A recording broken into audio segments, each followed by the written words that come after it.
meeting is being recorded.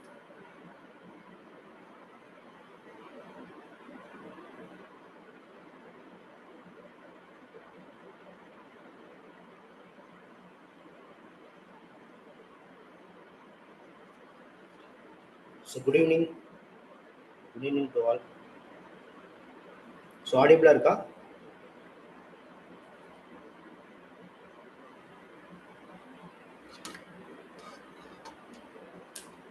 Okay ma'am. So போன கிளாஸில் agricultural geography start பண்ணிவிட்டு நம்ம land capability classification, land use planning அதெல்லாம் பார்த்தோம். நெக்ஸ்ட் வந்து கிராப்பிங் பேட்டர்னை பொறுத்த வரைக்கும் எப்படி வந்து கிளைமேட் இன்ஃப்ளூயன்ஸ்னால கிராப்பிங் பேட்டர்னை நம்ம வந்து வகைப்படுத்துகிறோம் அப்படின்ற விஷயத்தையும் பார்த்தோம். ஸோ இன்னைக்கு வந்து நம்ம பார்க்க போகிறது வந்து ரொம்பவுமே வந்து ஒரு இம்பார்ட்டன்ட்னா நம்ம சிலபஸை பொறுத்த வரைக்கும் அக்ரிகல்ச்சரல் ஜியாகிரஃபி அப்படின்னா இதுதான். 1 minute. Share the screen.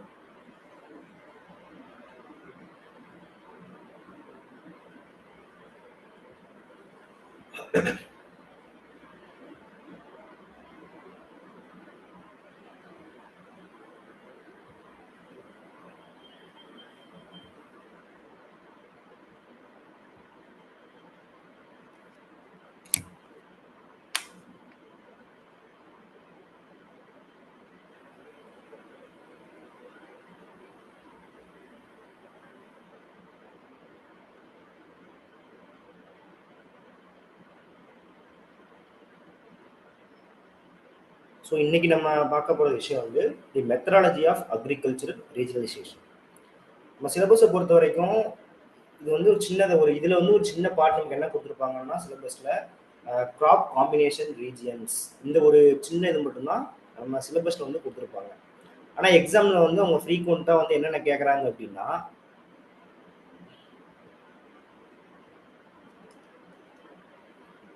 Graph combination, அது நமக்கு தெரியும், அது என்ன, அதோட கான்செப்ட் என்ன அப்படிங்கிறது தெரியும். அதில் சில மேத்தமெட்டிக்கல் கால்குலேஷன்ஸு, டெக்னிக்ஸு அதெல்லாம் வந்து இருக்குது, ஃபார்முலா யூஸ் பண்ணி பண்ணுற மாதிரி. ஸோ அதே மாதிரி இந்த நாளுக்குமே வந்து அந்த விஷயங்கள்லாம் இருக்குது. ஸோ ஒவ்வொரு விஷயத்தையும் என்னென்ன அப்படிங்கிறத நம்ம ஒன்றா பார்த்துக்கலாம். ஸோ ஃபஸ்ட்டு வந்து நம்ம மெத்தடாலஜி ஆஃப் அக்ரிகல்ச்சரல் செஷனில் எந்தெந்த டெக்னிக் யூஸ் பண்ணி பண்ணுறோம் அப்படின்றத போன கிளாஸ்லேயே பார்த்தோம். எம்பிரிக்கல் டெக்னிக் இருக்கும், நெக்ஸ்ட் வந்து ஸ்டாட்டிஸ்டிக்கல் டெக்னிக்ஸு, இந்த மாதிரி டெக்னிக்ஸ்லாம் இருக்கும். அதை யூஸ் பண்ணி எப்படி வந்து அக்ரிகல்ச்சரில் வந்து ரீஜனலைசேஷன் பண்ணி பார்க்குறோம்.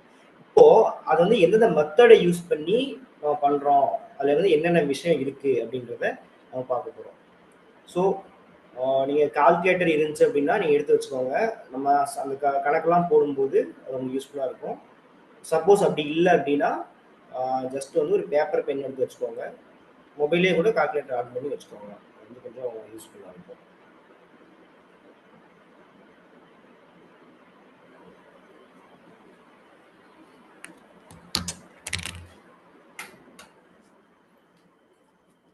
So methodology of agricultural regionalisation. So இதோட டெஃபினேஷன் பர்பஸ் பார்த்துருவோம். The process of dividing a geographical area into territorial units characterized by uniformity. Regionalisation என்னது? ஒரு பெரிய ஒரு ஏரியா இருக்கு அப்படின்னா, அந்த ஏரியாவில் இருக்கிற ஹோமோஜெனிட்டி, ஒரே மாதிரி விஷயங்கள் இருக்கிற ஏரியாவை ஒரு ரீஜியனாகவும், இது மாதிரி ஒவ்வொரு விஷயங்களும் இருக்கிறத வந்து ஒவ்வொரு ரீஜியனாக வந்து நம்ம பிரிக்கிறதா வந்து ரீஜனலைசேஷன். இது எதுக்காக ஃபார்முலேட் பண்ணுறாங்க அப்படின்னா to formulate effective agricultural plants, அதற்காக இது வந்து பண்ணுறோம். இதோட கீ பெனிஃபிட்ஸ் என்ன அப்படின்னு பார்த்தா reduce regional disparities and socio economic inequalities. அதெல்லாம் வந்து இதில் இருக்கிற நம்ம ரீஜனலைசேஷன் பண்ணுறதுனால கிடைக்கிற நன்மைகள். இந்த ரீஜனலைசேஷனை பொறுத்த வரைக்கும் ஒரு மேஜராக வந்து ஒரு 5 விஷயத்தை வச்சு நம்ம ரீஜனலைசேஷன் பண்ணுவோம். ஒன்று வந்து cropping patterns, spatial distribution and proportion of area and various crops. நம்ம ஃப்ரீக்வெண்ட்டாக பார்ப்போம். இந்த கிராப்பிங் பேட்டர்ன்ஸ் அப்படின்னா வந்து என்னதுன்னா ஒரு ஸ்பேஷியல் டிஸ்ட்ரிபியூஷனில் எந்த அளவுக்கு ஒரு கிராப் வந்து அதோட ப்ரப்போர்ஷன் இருக்குது அப்படின்றத சொல்கிறது வந்து கிராப்பிங் பேட்டர்ன்ஸு. கிராப்பிங் டைனமிக்ஸ் அப்படின்னா வந்து இந்த விஷயங்கள்லாம் வந்து மாறிக்கிட்டே இருக்கும். கிராப் காம்பினேஷனு, கிராப்போட கான்சன்ட்ரேஷன் ஒரு ஒரு ஒரு பிளேஸ்ல வந்து எப்படி இருக்கு அப்படிங்கிறது, அதோட டைவர்சிஃபிகேஷன் பேட்டர்ன்ஸ் வந்து எப்படி இருக்குது, இந்த விஷயங்கள்லாம் வந்து ஒரு டைனமிக்கா மாறிட்டே இருக்கக்கூடிய விஷயங்கள். தேர்ட் வந்து என்னதுன்னா ப்ரொடக்டிவிட்டி பேட்டர்ன்ஸ். இந்த மாதிரி ப்ரொடக்டிவிட்டி வச்சு நம்ம ஒரு அக்ரிகல்ச்சர் ரீஜனை வந்து பிரிப்போம். இது வந்து அதிகமான ப்ரொடக்டிவிட்டி தர்றது, அதாவது இன்கம் வர்றது, இது கம்மியா வர்றது அப்படின்னு சொல்லி அதை வச்சு நம்ம ரீஜனலைசேஷன் பண்ணுவோம். ஃபோர்த் வந்து commercialisation. To degree which agriculture market is market orient. இப்போ ஒரு இடம் இருக்குன்னா அது வந்து மார்க்கெட் ஓரியன்டா எந்த பொருட்களை வந்து அதிகமா விளைவிக்குது, அதை வந்து நம்ம ஏற்றுமதி பண்ணலாமா அப்படின்றத சொல்றது வந்து கமர்ஷியலைசேஷனை வச்சு நம்ம ரீஜனலா பிரிக்கிறது. கிராப் ரொட்டேஷன் அந்த அந்த ஊர்ல வந்து எப்படி வந்து சிஸ்டமேட்டிக்கா கிராப்பிங் ரொட்டேஷன் பண்றாங்க அப்படின்றத பொறுத்து கிராப்பிங் ரொட்டேஷனை வச்சு ரீஜனலைசேஷனா பிரிப்போம். ஸோ இந்த அக்ரிகல்ச்சரல் ரீஜனலைசேஷன் மெத்தடாலஜிக்கு முக்கியமான ஒரு 5-6 கிரிட்டீரியா பில்லர்ஸ் அப்படின்னா வந்து இந்த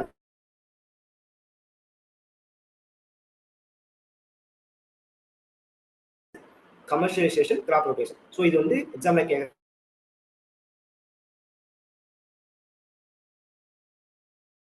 அப்படின்னு சொல்லி ஸோ இப்போ வந்து ஒவ்வொன்றா பார்த்துருவோம். பில்லர் ஒன்றாவது கிராப்பிங் பேட்டர்ன்ஸு. இன்னைக்கு கிளாஸ்ல வந்து நம்ம என்ன பார்க்க போகிறோம் அப்படின்னா கிராப்பிங் பேட்டர்ன்ஸு, கிராப்பிங் டைனமிக்ஸ், அதோட காம்பினேஷனு, கான்சன்ட்ரேஷனு, டைவர்சிஃபிகேஷன். ஸோ இந்த 4 விஷயங்களையும் பார்க்குறோம். அதுக்கு உண்டான மேத்தமெட்டிக்கல் கால்குலேஷன்ஸ் வந்து பார்க்குறோம். ஃப்ரீ பிவைக்கு வந்து இன்னைக்கு பண்ணல, நம்ம ஃபுல்லா வந்து இந்த 5 இதையே நம்ம கம்ப்ளீட் பண்ணிட்டு இதுக்கு உண்டான நாளைக்கு முடிச்சிடலாம். நாளைக்கு இதை முடிச்சுட்டு அதுக்கு இதற்கு உண்டான ப்ரீவியஸ் இயர் கொஸ்டின்ஸ் மேக்ஸிமம் வந்து என்னென்ன கேட்டிருப்பாங்க அப்படின்னா வந்து கிராப் காம்பினேஷன் ரீஜன்ஸ் இருக்குல்ல, அந்த வீவர், டோர், ரெஃப்யூலா. ஸோ அவங்க வந்து என்ன டெக்னிக் யூஸ் பண்ணியிருக்காங்க, இல்லை அதை வந்து நம்ம அரேஞ்ச் பண்ண சொல்லியிருப்பாங்க. டிசெண்டிங் ஆர் அசெண்டிங் ஆர்டர் வந்து வந்து நீங்க சொல்லுங்க. ஸோ அந்த மாதிரி விஷயங்கள் மட்டும்தான் வந்து சொல்லியிருக்காங்க.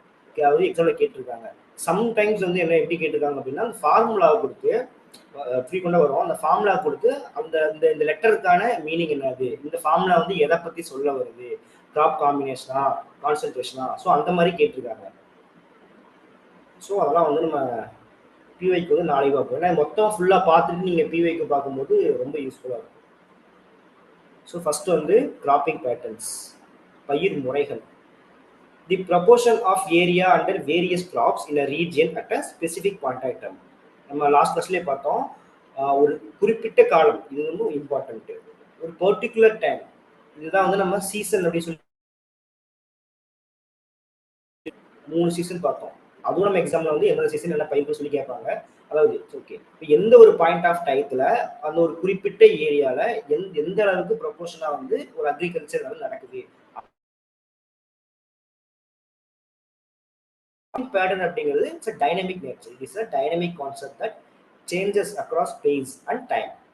ஸ்பேஸை வச்சும் டைத்தை வச்சும் இந்த விஷயங்கள் வந்து மாறிக்கிட்டே இருக்கும். இதுக்கான டேட்டா சோர்ஸ்ல வந்து நம்ம எங்கேருந்து எடுத்துக்கலாம் அப்படின்னா வந்து government published crop statistics. So அதுல இருந்து நம்ம டேட்டா எல்லாம் எடுத்துக்கலாம்.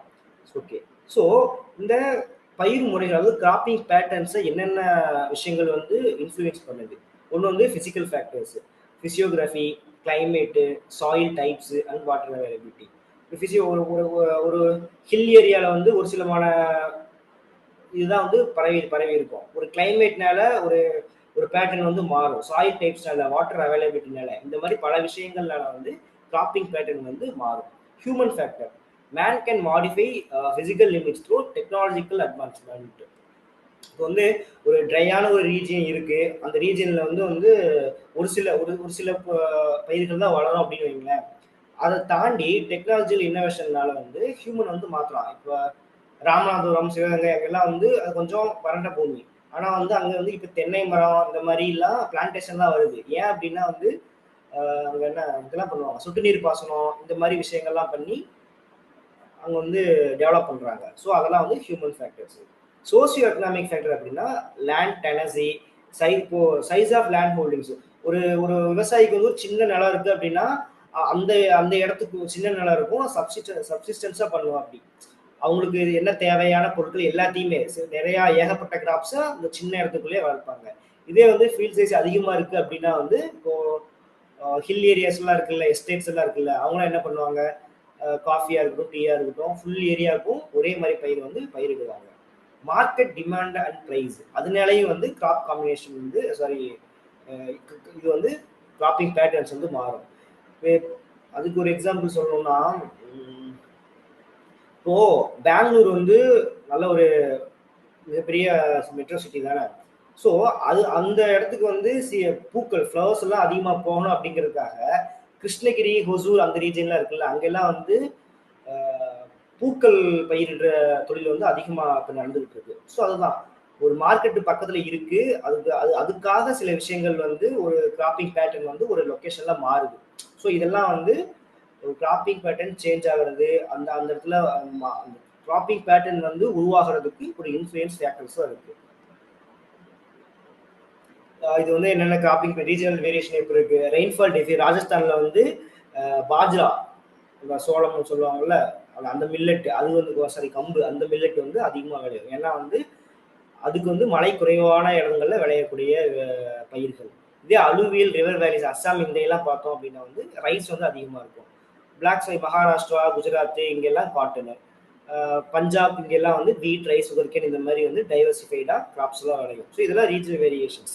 எந்தெந்த இடத்துல எப்படி எப்படி இந்த மாதிரி விஷயங்கள் வந்து கிளைமேட்டுக்கு பிசிக்கலுக்கு சோசியோ எக்கனாமிக் ஏற்ற மாதிரி மாறுது அப்படிங்கிறத இந்த ரீஜனல் வேரியேஷன்ல பார்த்துட்டோம். ஸோ இந்த கிராப் இந்த டாமினன்ட் கிராப்ஸ் வந்து நம்ம எப்படி வந்து ஐடென்டிஃபை பண்றது, அதை வந்து எப்படின்னா ஏரியல் ஸ்ட்ரென்த். ஒரு லேண்ட் ஏரியால எவ்வளவு பர்சன்டேஜ் ஆஃப் கிராப்ஸ் வந்து இருக்கு அப்படிங்கிறத வச்சு நம்ம சொல்லுவோம். அதை வந்து ஃபர்ஸ்ட் செகண்ட் தேர்டு அதிகமாக ஒரு 70% ஒரு கிராப் ஆக்குபை பண்ணிடுச்சு ஃபர்ஸ்ட்னு சொல்லுவோம், ஒரு 20% செகண்ட் சொல்லுவோம், 10% தேர்ட்னு சொல்லுவோம். ஸோ அதை நம்ம டிசெண்டிங் ஆர்டர்ல அரேஞ்ச் பண்ணிட்டு நம்ம சொல்லுவோம். ஸோ எது டாமினன்ட் கிராப்னா ஃபர்ஸ்ட் ரேங்க் இருக்கிறது டாமினன்ட் கிராப்னு சொல்லிடுவோம். High ranking crops often compete for space based on profit potential and rainfall reliability. இதுல வந்து என்ன சில ஒரு பிரச்சனை ஏற்படுதுன்னா ஒரு 10% தான் இருக்கு அப்படிங்கறத நம்ம அதை ஒமிட் பண்ணிடுவோம். அது வந்து அது முக்கியமான டாமினன்ட் கிராப் இல்லைன்னு சொல்லிடுவோம். ஆனா ஆக்சுவலா வந்து அந்த 10% இருக்கிற கிராப்புமே கூட அந்த ரீஜனுக்கு வந்து ஒரு நல்ல வருமானத்தை தரக்கூடிய ஒரு விஷயம் இருக்கலாம் மேபி. ஸோ அது வந்து இதுல புரியுற ஒரு காம்படிஷன், ஒரு பிரச்சனை, ஒரு போட்டி. இந்த நம்ம கிராப்பிங் இருக்குல்ல, கிராப்பிங் பேட்டர்ன்ஸ், இந்த பயிர் முறைகளை வந்து நம்ம என்ன பண்றோம் அப்படின்னா வந்து ரெண்டு இதை நம்ம மெஷர் பண்றோம். அந்த சூட்டபிலிட்டி வந்து அனலைசிஸ் பண்றோம். Just because a crop covers a large area does not mean it is the right crop for that soil. ஒரு கிராப் வந்து ஒரு இடத்துல ஏகப்பட்ட ஏக்கர்ல பயிரிடுறாங்க அப்படிங்கிற ஒரே காரணத்துக்காக நம்ம என்ன சொல்ல முடியாது அப்படின்னா அதுதான் வந்து டாமினண்டான கிராப்பு, ரொம்ப அந்த ரீஜனுக்கு வந்து ரொம்ப இம்பார்ட்டன்டான கிராப்னு சொல்ல முடியாது. அதை வந்து நம்ம ஒரு மெஷர் வச்சு நம்ம கண்டுபிடிச்சு சொல்லலாம். ஒன்று வந்து ரிலேட்டிவ் ஈல்டு, செகண்ட் ஒன்று வந்து ரிலேட்டிவ் ஸ்ப்ரெட். இந்த ரெண்டு விஷயங்களை வச்சு அந்த ஏரியால கிராப் வந்து எப்படி இருக்கு, அது வந்து நமக்கு யூஸ் ஆகுமா ஆகாதா அப்படின்ற விஷயத்த வந்து நம்ம சொல்லுவோம். ஸோ அது சில ஃபார்முலாஸ் அண்ட் கால்குலேஷன்ஸ்லாம் இருக்கு. ஸோ இப்போ நம்ம பார்த்தோம்ல கிராப்பிங் பேட்டர்ன்ஸ், இதுல ஏதாச்சும் ஒரு சின்ன டவுட்ஸ் இருந்துச்சுன்னா நீங்க கேட்கலாம். கிராப்பிங் பேட்டர்ன்ல எனக்கு டவுட் இருக்கு அப்படின்னு சொன்னா கேட்கலாம். ஸோ அந்த டவுட் கிளியர் பண்ணிட்டு நம்ம கால்குலேஷனுக்கு போயிடுவோம். அது எப்படி மெத்தடாலஜி அதெல்லாம் பார்த்துடலாம். Okay ma'am. ஸோ இப்போ கால்குலேஷன் ஃபார்முலா யூஸ் பண்ணி எப்படி பண்றதுன்னு பார்க்கலாம். இது சூட்டபிளி அசஸ்மெண்ட்ல ஃபர்ஸ்ட் வந்து வர்றது நமக்கு relative yield index. Relative yield index வந்து என்ன சொல்லுதுன்னா வந்து ஒரு நிலம் இருக்குன்னா அந்த நிலத்தோட திறமை, நிலம் வந்து எந்த அளவுக்கு பொருட்களை வந்து ப்ரொடியூஸ் பண்ணுது அப்படிங்கிறத சொல்லுவோம். It compares the productivity of crop in a small area against the average productivity of the whole country. இதுக்கான ஃபார்முலா வந்து என்னன்னா ரிலேட்டிவ் ஈல்ட் இண்டெக்ஸ்க்கான formula mean yield of the crop in component areal unit divided by mean yield of the total area into 100. இதுதான் வந்து formula. சரி, இப்போ வந்து இப்போ உங்க ஊர்ல வந்து என்ன அதிகமா வந்து எது பயிரிடுவாங்க? உங்க ரீஜன்ஸ் பக்கத்துல? ஓகே, ரைஸ் பேடி வந்து அதிகமாக கல்டிவேட் பண்றாங்க. ஒரு எக்ஸாம்பிளுக்கு நம்ம என்ன சொல்றோம்னா, உங்க ஊர்ல வந்து ஒரு ஏக்கருக்கு வந்து ஒரு பேடி வந்து ஒரு 1800 கிலோன்னு சொல்லிக்குவோம். 1800 கிலோ வந்து பேடி கல்டிவேஷன் மூலமா உங்களுக்கு வந்து கிடைக்குது. அதுவும் ரைஸ் கிடைக்குது. இப்போ இது நேஷனலா இப்போ ஃபுல்லா இப்போ உங்க வந்து எந்த ஊர் சொல்லுங்க, உங்க ஊர் இது? ஒரு எக்ஸாம்பிளுக்கு நான் சொல்ல கேட்டுக்கிறேன்.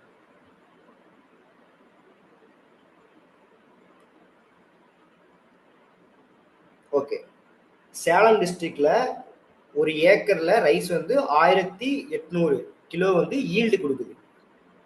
இப்போ mean yield of the areal unit இது வந்து உங்க சேலம்ல இருந்து எவ்வளவு? 1800 டிவைடட் பை மொத்தமா தமிழ்நாட்டுல வந்து ஆவரேஜ் ஆகுது. மீன் அப்படின்னா ஆவரேஜ் ஞாபகம் வச்சுக்கோங்க, தெரியும்ல. ஆவரேஜா தமிழ்நாடு ஃபுல்லா வந்து ரைஸ் வந்து எவ்வளவு கொடுக்குது அப்படின்னு நம்ம எடுத்துக்கிட்டோம்னா ஒரு இதோட கொஞ்சம் கம்மியாவே கொடுக்குதுன்னு வச்சுக்கோங்களேன். ஒரு 1600 கொடுக்குதுன்னு வைங்க, இன்ட்டு 100. ஸோ நம்ம வந்து கால்குலேட் பண்ணி சொல்லுங்க. அப்படி மொபைல் ஏதாச்சும் இருந்துச்சுன்னா 18/16 into 100.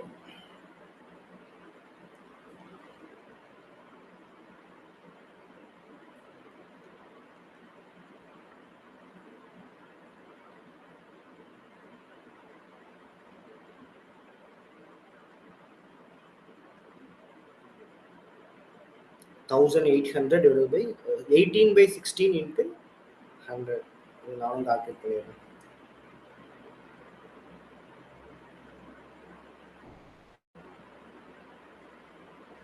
ஓகே, ஸோ இதுக்கு ஆன்சர் என்ன வருது அப்படின்னு பார்த்தோம்னா கிட்டத்தட்ட 112.5 100 போடுறதுனால பர்சன்டேஜ்னு சொல்லி கால்குலேட் பண்ணியிருக்கோம். ஸோ இதோட ரூல் என்ன அப்படின்னா, ரிலேட்டிவ் ஈல்ட் இண்டெக்ஸோட ரூல் என்ன அப்படின்னா, நமக்கு வர்ற ஆன்சர் வந்து ஓகே மேம், நான் செக் பண்ணிட்டேன். ஸோ 112.5% கிடைக்குது. 90%க்கு மேல நமக்கு வந்து ஒரு அந்த எஃபிஷியன்ட் வந்து கிடைச்சது அப்படின்னா அது எஃபிஷியன்டான கிராப். அந்த இடத்துல வந்து அந்த கிராப்புக்கு வந்து கரெக்டாக தான் இருக்கு, அதுவும் நல்ல விளைச்சலை கொடுக்குது, திரும்பவும் நம்ம பயிரிடலாம் அப்படின்னு நம்ம ஒரு முடிவுக்கு வரலாம். இதே வந்து இன்னும் கொஞ்சம் நீங்க வேல்யூ வந்து மாத்தி போட்டு பாருங்களேன். இப்போ உங்க சேலம் சொன்னீங்க, அரியலூர்னு எடுத்துக்கோங்க. அரியலூர்ல வந்து எவ்வளோனா ஒரு 1200 கிலோ தான் கிடைக்குது. அதாவது நம்ம தமிழ்நாடு ஆவரேஜை விட கம்மியாக தான் கிடைக்குது. தமிழ்நாட்டில் 1600 கிலோ கிடைக்குது, அரியலூர்ல வந்து 1200 கிலோ கிடைக்குது. அப்போ 12 டிவைடட் பை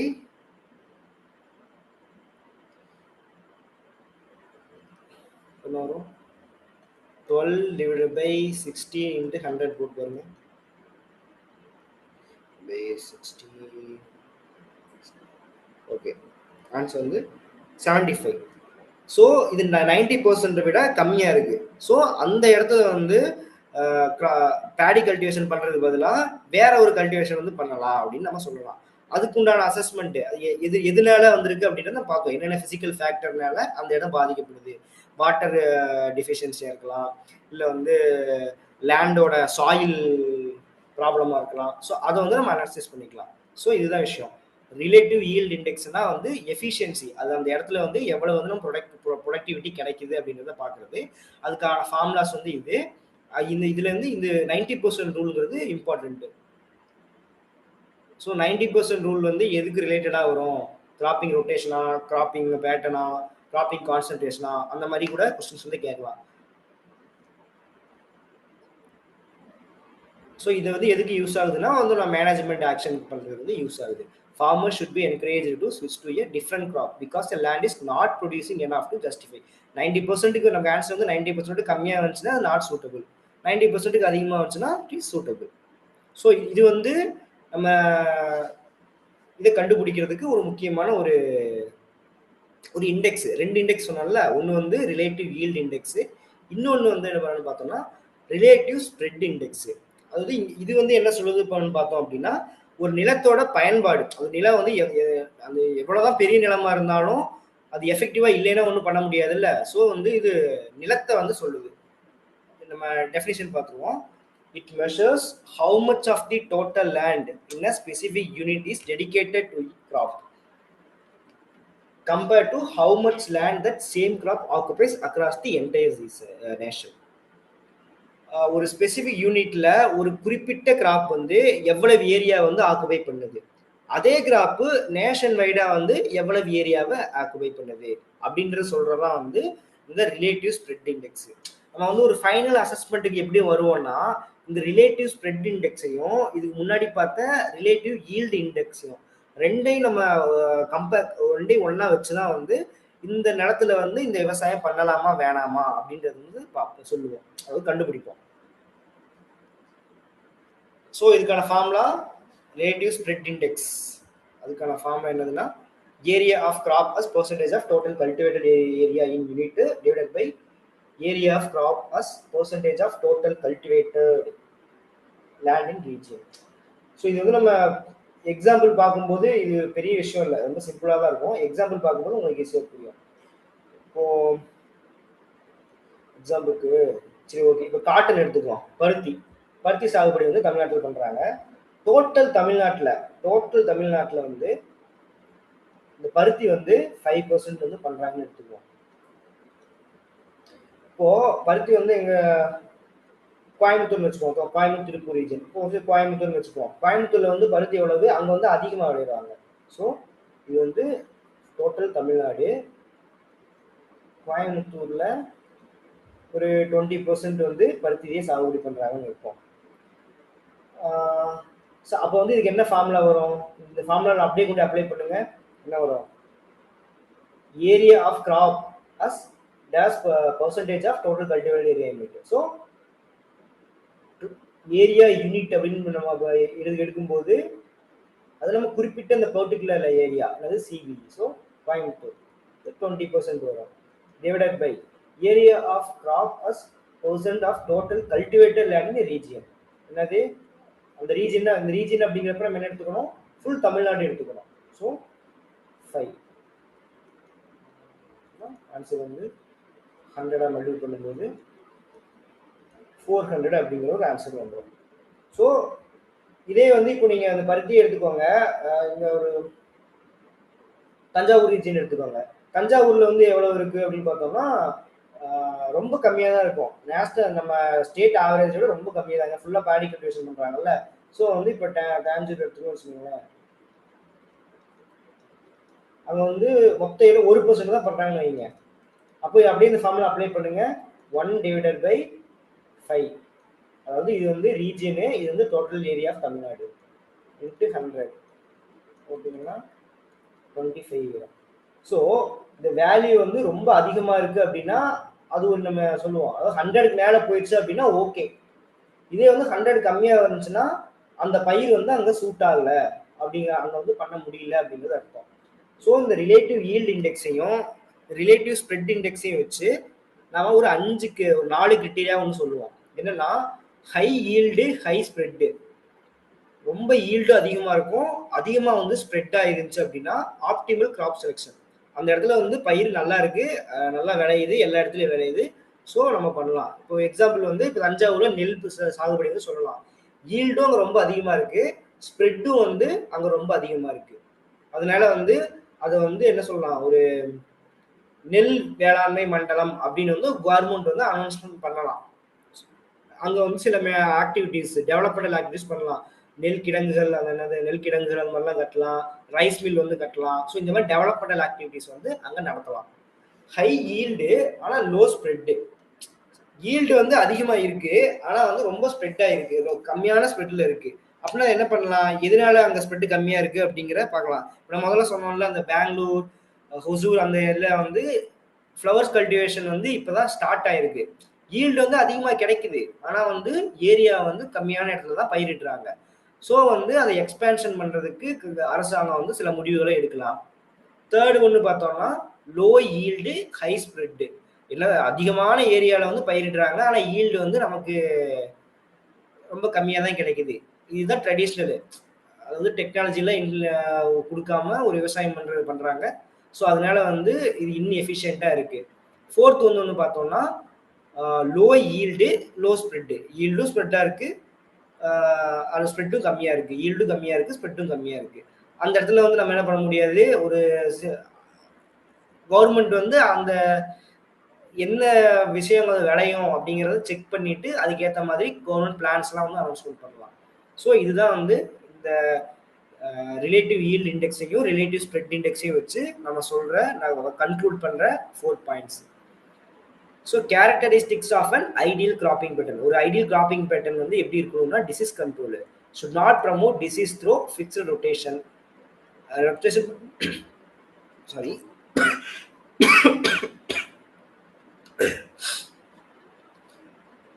ரொட்டேஷன் அந்த ஃபிக்ஸ்டு ரொட்டேஷன் பண்ணும்போது டிசீஸ்லாம் வந்து வராமல் இருக்கணும். சாயில் ஹெல்த்து, எக்கனாமிக் ரிட்டர்ன் வந்து நமக்கு வந்து அதிகமான ரிட்டர்ன் வந்து கிடைக்கணும், எம்ப்ளாய்மெண்ட் அதிகமாக கிடைக்கணும், சஸ்டைனபிலிட்டியாக இருக்கணும், கவர்மெண்ட்டுக்கு என்விரான்மெண்ட் சேஞ்சுக்கெலாம் ப்ராப்ளம் இல்லாமல் வந்து இருக்கணும். ஸோ இதுதான் வந்து கிராப்பிங் பேட்டர்னுக்கு வந்து ஒரு கிராப்பிங் பேட்டர்ன் அப்படின்னா வந்து இப்படி தான் இருக்கணும். இதில் ஏதாச்சும் ஒரு பிரச்சனை வந்தாலும் நம்ம வந்து கிராப்பிங் பேட்டர்னை வந்து சேஞ்ச் பண்ணிடணும். ஸோ இப்போ பில்லர் 1ல பார்க்குற கிராப்பிங் பேட்டர்ன்ஸ் அதில் ஏதாச்சும் டவுட் இருக்கா? Relative yield index, relative spread index, அதை எப்படி கால்குலேட் பண்ணுறோம்?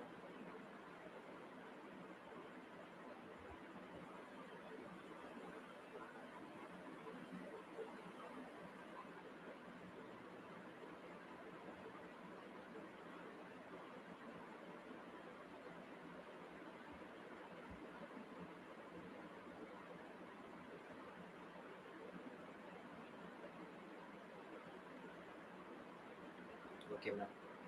ஸோ இப்போ வந்து பில்லர் 2, இந்த பில்லர் 2லேயே வந்து 3 விஷயம் வந்துடும். கிராப்பிங் கான்சன்ட்ரேஷன் வந்துடும், அப்புறம் டைவர்சிஃபிகேஷன் வந்துடும், இப்போ நம்ம சிலபஸில் இருக்கிற கிராப் காம்பினேஷன் ரீசன்ஸ், இது 3மே வந்து வந்துடும். ஃபர்ஸ்ட் வந்து கிராப் கான்சன்ட்ரேஷன், அதாவது பில்லர் 2ல ஏ வந்து பார்க்குறோம். கான்சன்ட்ரேஷன் அப்படின்னா வந்து என்னது? பயிர் செறிவு. Crop concentration refers to the variation in the density of a specific crop within a region at a given point of time. ஒரு அதுக்கு பாயிண்ட் ஆஃப் டைம்னாலே ஞாபகம் வச்சுக்கோங்க. கரெக்ட், இது இம்பார்ட்டன்ட். எந்த வேர்டு இல்லைனாலும் வந்து டெஃபினேஷன் வந்து தப்பு. ஸோ ஒரு குறிப்பிட்ட பாயிண்ட் ஆஃப் டயத்தில் வந்து ஒரு ரீஜியனில் ஒரு பயிர் வந்து எந்த அளவுக்கு டென்சிட்டியாக வந்து க்ரோ ஆகுது இருக்கு அப்படிங்கிறத சொல்றதா வந்து கிராப் கான்சன்ட்ரேஷன். தெரியும்ல, கான்சன்ட்ரேஷன்னா வந்து ஒரு குறிப்பிட்ட இடத்துக்குள்ள எந்த அளவுக்கு பயிர் வந்து அதிகமாக விளையுது அப்படிங்கிறது தான். ஒரு ரீஜனில் இப்படி இருக்கலாம், ஒரு ரீஜனில் இப்படி இருக்கலாம், ரொம்ப இதாக இருக்கலாம். ஸோ அதை வந்து நம்ம ஐடென்டிஃபை பண்ணுறதா வந்து கிராப்பிங் கான்சன்ட்ரேஷன். இதோட கோர் பிரின்சிபல் என்ன பார்த்தோம்னா, every crop has a maximum, minimum and optimum temperature and moisture range. ஒவ்வொரு கிராப்புக்கும் வந்து ஒரு குறிப்பிட்ட ஒரு வெப்பநிலை, ஒரு ஈரப்பதம் இதெல்லாம் தேவை. அந்த இடத்துல தான் வந்து அந்த கிராப் வந்து அதிகமாக வந்து நல்லா வளரும். Crops show high concentration in areas with ideal agroclimatic conditions. முன்னாடி பார்த்ததா density naturally declines as geographical conditions become less favorable. எங்க வந்து ஃபேவரபிளா கம்மியா இருக்கும், அங்க வந்து அந்த கிராப்பிங்கோட டென்சிட்டி வந்து கம்மியா தான் இருக்கும். இப்போ வந்து ஹில் ஏரியால கொண்டு போய் ஸ்லோப்பான ஏரியாவில் நம்ம கரும்பு நட்டோம்னா அதோட டென்சிட்டி வந்து ரொம்ப கம்மியாக தான் இருக்கும். ஸோ அதுதான் இங்கே சொல்கிறாங்க. ஸோ முதல்ல பார்த்த மாதிரி அதுக்கு என்னென்ன ஃபேக்டர்ஸு, டெரைன் டோபோகிராஃபி ஒரு ஃபேக்டர்ஸு, கிளைமேட்டு, பெடலாஜிக்கல் கண்டிஷன்ஸு, சாயில் வந்து அதோட குவாலிட்டி எப்படி இருக்குது அப்படிங்கிறத பொறுத்து அது எல்லாமே மாறும்.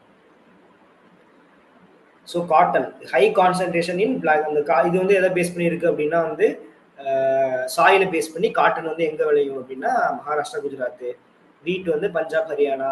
கம்பு வந்து ராஜஸ்தானில் ரொம்ப அதிகமாக விளையும். ரைஸ்லாம் பார்த்தோம்னா அஸ்ஸாமு, வெஸ்ட் பெங்கால். ஸோ இதெல்லாம் பார்த்துக்கோங்க. இதோட சிக்னிஃபிகன்ஸ், இது எப்படி வந்து இந்த கிராப்பிங் கான்சன்ட்ரேஷன் வந்து பிளானிங்கில் இருக்குது அப்படிங்கிறது பார்க்குறோம். It helps identify where a crop grows well even with minimum inputs. குறைஞ்ச நம்ம செலவு தான் பண்ணுவோம், ஆனால் வந்து அதிகமான வந்து டென்சிட்டி மூலமாக நமக்கு வந்து ஈல்டு வந்து நிறைய கிடைக்கும். ஸோ அந்த இடத்த நம்ம கண்டுபிடிக்கிறதுக்கு இது யூஸ் ஆகுது. அந்த வேரிய அக்ரிகல்ச்சர் பிளானிங்கு, அதை வந்து ரீஜனலில் வந்து டெவலப்மெண்ட்லாம் பண்ணுறதுக்கு இந்த டெக்னிக்ஸ் வந்து யூஸ் ஆகுது. மேக்ஸிமம் எல்லா டெக்னிக்ஸுமே வந்து இதுதான் வரும். சிக்னிஃபிகன்ஸ் வந்து இந்த பிளானிங்கு, அது ரியல் டைம் ரீஜனல் எக்ஸாம்பிள் பார்த்தோம்னா அந்த ஏரியாவுக்கு ஏற்ற மாதிரி விஷயங்கள் மாறும். ஸோ இதுதான் வந்து இதை வந்து ரெண்டாக பிரிக்கிறோம். ஆக்சுவலாக வந்து ஸ்டாட்டிக்கல் மெஷர்மெண்ட் பண்ணும்போது டெம்போரல் கான்சன்ட்ரேஷன், ஸ்பேஷியல் கான்சன்ட்ரேஷன் அப்படின்றது பார்ப்போம். இது வந்து ஆக்சுவலாக வந்து ஒரு கம்பேரிட்டிவ் ஸ்டடி மாதிரி வச்சுக்கோங்களேன். இப்போ கம்பேரிட்டிவ்னா இந்த ஏவும் பியும் கம்பேரிட்டிவ் கிடையாது, இது ரெண்டு கம்பேரிட்டிவ் கிடையாது. டெம்போரல் கான்சன்ட்ரேஷன்னா இப்போ வந்து ஒரு 25 பேஸ் இயர் வந்து ஒரு 2000 வச்சுக்குவோம். இயர் 2000ல இந்த ஒரு ஒரு 2000ல ஒரு குறிப்பிட்ட லொகேஷன்ல ஈல்டு வந்து இந்த அளவுக்கு இருந்திருக்கு, ஒரு ஒரு எக்ஸ். இதே வந்து 2025ல இதே லொகேஷன்ல ஈல்டு வந்து எவ்வளவு இருக்கு, இல்லை இருக்கிற ஈல்டு வந்து குறைஞ்சிருக்கா அதிகமா இருக்கா அப்படின்றத அனாலிசிஸ் பண்றதா வந்து டெம்போரல் கான்சன்ட்ரேஷன். நெக்ஸ்ட் வந்து ஸ்பேஷியல் கான்சன்ட்ரேஷன் அப்படின்னா வந்து அப்ப எந்த அளவுக்கு இடத்துல பயிரிட்டாங்க, இப்ப எவ்வளவு இடத்துல பயிரிடுறாங்க. ஸோ அந்த மாதிரி கான்செப்ட் சொல்றதா வந்து spatial concentration. Okay, so first வந்து நம்ம டெம்போரல் கான்சன்ட்ரேஷன் வந்து பார்த்துக்கணும். இதுல பர்பஸ் அண்ட் அப்ஜெக்டிவ்ஸ் என்னது? To measure how the concentration of a specific crop has changed over a period of டைம்ல பார்த்தோம்னா இதோட இன்டென்சிட்டி வந்து மெஷர் பண்ணுவோம். என்னது? To identify if a region is becoming more intense, அது அந்த ரீஜன் வந்து ரொம்ப இன்டென்ஸா இருக்கா, இல்ல பர்டிகுலர் கிராப்புக்கு மட்டும் ஸ்பெஷலைஸ்டா ஏதாச்சும் பண்றாங்களா அப்படின்னு. ஹிஸ்டாரிக்கல் பெர்ஃபார்மன்ஸ் இதுதான் இம்பார்ட்டன்ட்.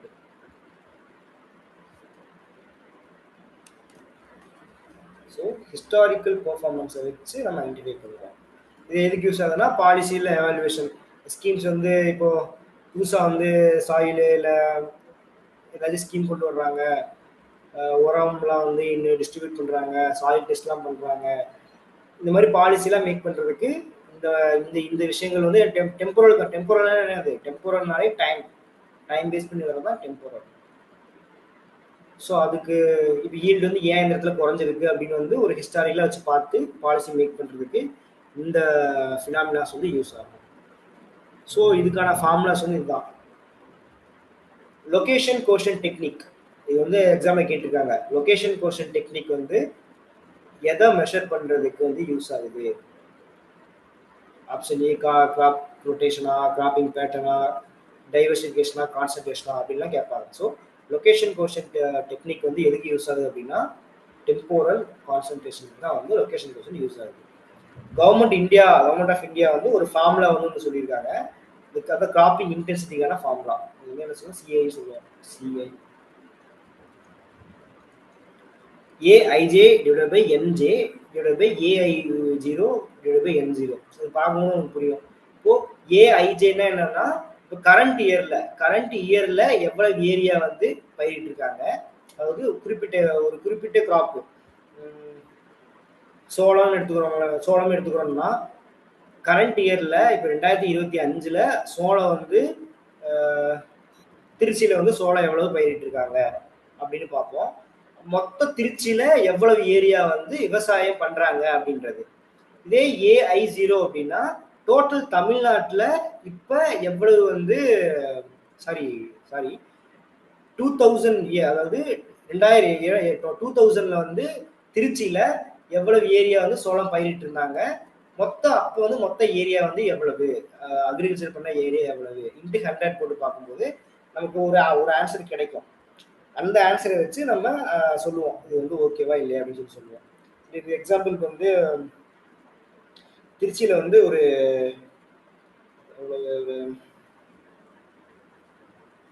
1,00,000 ஏக்கர், ஓகேவா?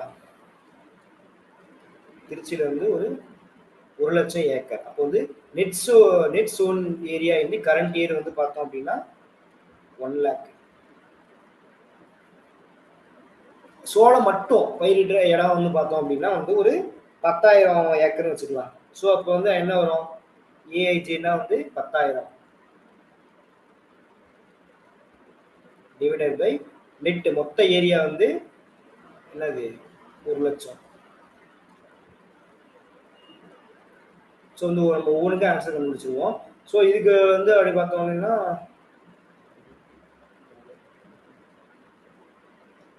இது வந்து நம்ம பெர்சன்டேஜ்ல எடுத்துக்கிட்டோம் அப்படின்னா நம்ம கால்குலேஷன் பண்றது ஈஸி. இது பெர்சன்டேஜ் அப்படின்னா என்னது? இது வந்து 100 பண்ண இது மல்டிபிள் பண்ணா பர்சன்டேஜ், இதையும் அதே மாதிரி 100ல மல்டிபிள் பண்ணா பர்சன்டேஜ். ஸோ 1/10 வருமா? Okay 1/10 into 100னா 10%. ஸோ ஆன்சர் வந்து 10% வந்து வரும். இதே வந்து பேஸ் இயருக்கு போங்க. இயர் 2000 வந்து என்ன பண்ணியிருக்காங்க அப்படின்னா ஒரு 30,000 ஏக்கர் வந்து போட்டிருக்காங்க. நெட் சோன் ஏரியா இதே வச்சுக்குவோம். நெட் சோன் இதே வச்சுக்குவோம். அப்ப என்ன வரும்?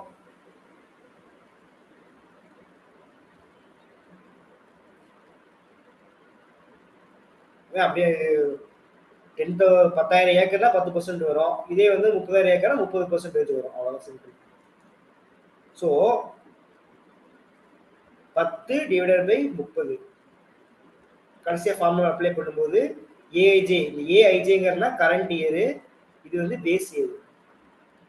நம்ம 2025 வச்சுக்குவோம், இது வந்து 2000 வச்சுக்குவோம். So 10 divided by 30 into 100. So இதுக்கு வந்து ஆன்சர் என்ன வருது பாருங்க.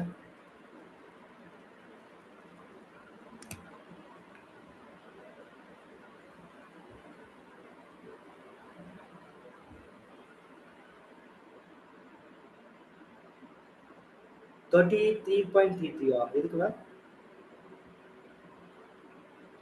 Okay okay sorry. ஸோ 33 நான் ஒரு ஆவரேஜாக சொன்னேன் 30%. அக்யூரேட்டாக பார்க்குறோம் அப்படின்னா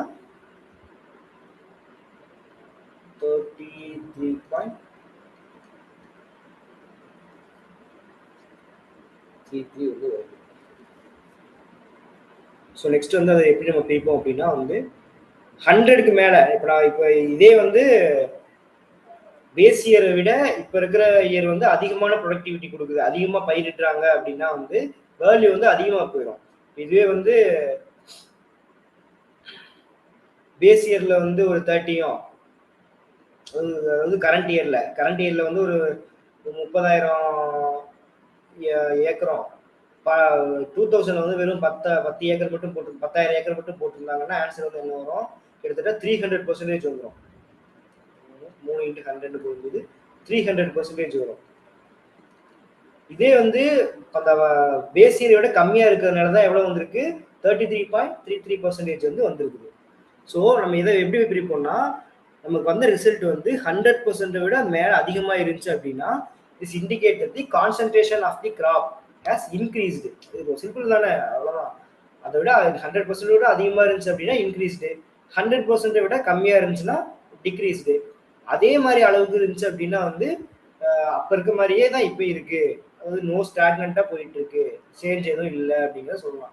ஸோ இதை வச்சு நம்ம அக்ரிகல்ச்சர் பிளானிங்லாம் பண்ணலாம்ல. எதனால வந்து இப்போ திருச்சியில வந்து சோளத்தோடைய இது வந்து குறைஞ்சிருக்குன்னு பார்க்கலாம். அப்படியே போயிட்டு இருந்துச்சு அப்படின்னா நம்ம எப்படி இன்க்ரீஸ் பண்றது, அந்த மாதிரி கவர்மெண்ட்ஸ்ல பாலிசிஸ் மேக் பண்றதுக்கு யூஸ் ஆகும். இப்போ நம்ம பார்த்தது வந்து இப்போ 300 இப்போ வந்துச்சு, அதாவது ரொம்ப நெக்லிஜிபிள் இன்டென்சிட்டி அப்படின்னா வந்து இது இப்போ நம்ம பார்த்தது வந்து 33.3 அப்படிங்கிறதுல இதுக்கு வந்துடும். லோ அப்படின்னா ஒரு 50% வரும்போது லோ. இதுக்கு வந்து ஒரு அக்யூரேட்டான வேல்யூ கிடையாது, நம்ம வந்து ஒரு ஆவரேஜா எடுத்துக்கிறோம். வெரி ஹை இன்டென்சிட்டின்னு பார்த்தோம்ல, பேஸ் இயரை விட கரண்ட் இயர்ல வந்து அதிகமான கான்சன்ட்ரேஷன் இருந்துச்சு, 300 வரும் நம்ம போட்ட கால்குலேஷன் படி. அப்போ வந்து அது வெரி ஹை இன்டென்சிட்டி. இது வந்து ஒரு ஹை இன்டென்சிட்டினா ஒரு 150, மாடரேட்னா அது 100. அதே இதுல போயிட்டே இருந்துச்சுன்னா அது வந்து 100 மாடரேட் சொல்லுவோம். ஸோ இதுதான் வந்து டெம்போரல் கான்சன்ட்ரேஷனோட இன்டென்சிட்டி ஸ்கேலு. என்னது அந்த ஸ்கேல் லெவல் வந்து என்னதுன்னா very high intensity, moderate, low, negligible. So இதுதான் இதோட அட்வான்டேஜ். என்னது? ஹிஸ்டாரிக்கல் பெர்ஸ்பெக்டிவா நம்ம பார்க்கலாம், அது அதோட எவாலுவேஷன் எப்படி இருக்குன்னு பார்க்கலாம். டைனமிக் இது எல்லாமே டைனமிக் கான்செப்ட் தானே. ஸோ இது வந்து எப்படி அனாலிசிஸ் பண்ணலாம், பேட்டர்ன் வந்து நம்ம மாற்றலாமா வேணாம் அப்படின்னு அனாலிசிஸ் பண்ணலாம். Resource allocation helps the government decide where to provide specific subsidies.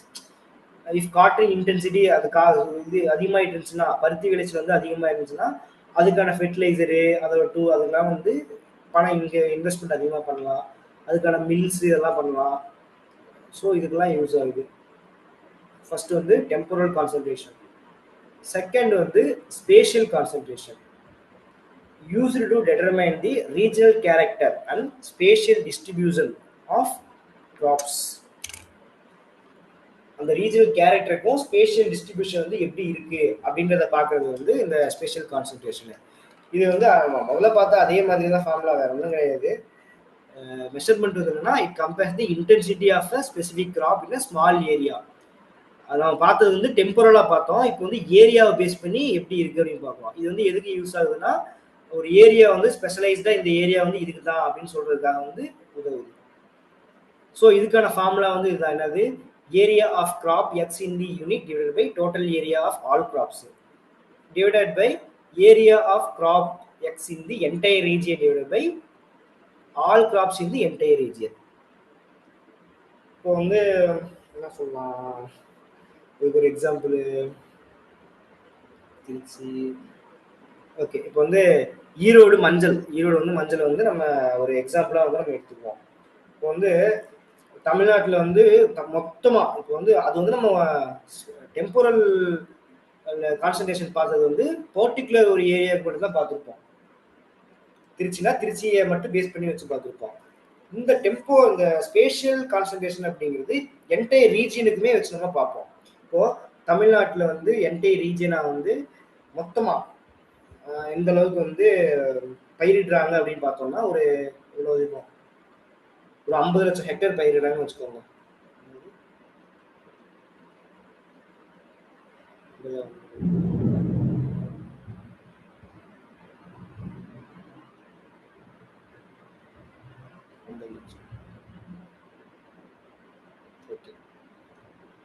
பயிரிடுறாங்க மொத்தமா எல்லா பயிர்களும் சேர்த்து தான் 50 லட்சம் ஹெக்டேர் வந்து பயிரிடுறாங்க.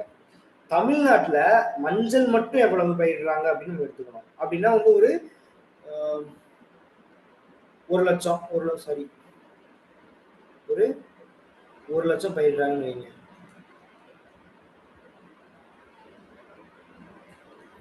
1 லட்சம் ஏக்கர் வந்து பயிரிடுறாங்க.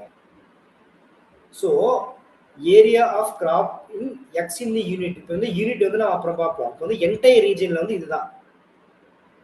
இதே வந்து crop X in the unit ஈரோடுல மட்டும் எவ்வளவு பயிரிடுறாங்க அப்படின்னு நம்ம பார்ப்போம். வந்து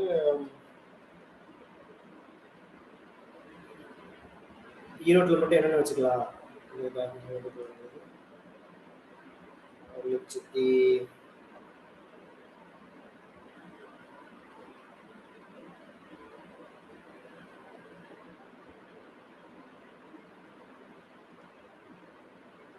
1 லட்சம் ஈரோடோட மொத்த சோன் ஏரியா 1 லட்சம் வச்சுக்குவோம்.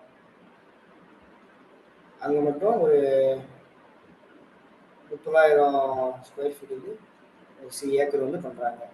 ஸோ டோட்டல் டிவைடட் பை இந்த value.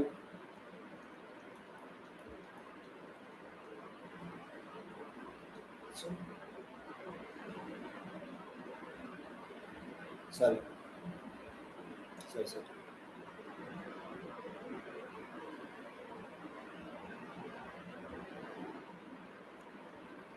Area of crop X மஞ்சள் மட்டும் ஈரோட்டில் எவ்வளவு விளையுது, ஒரு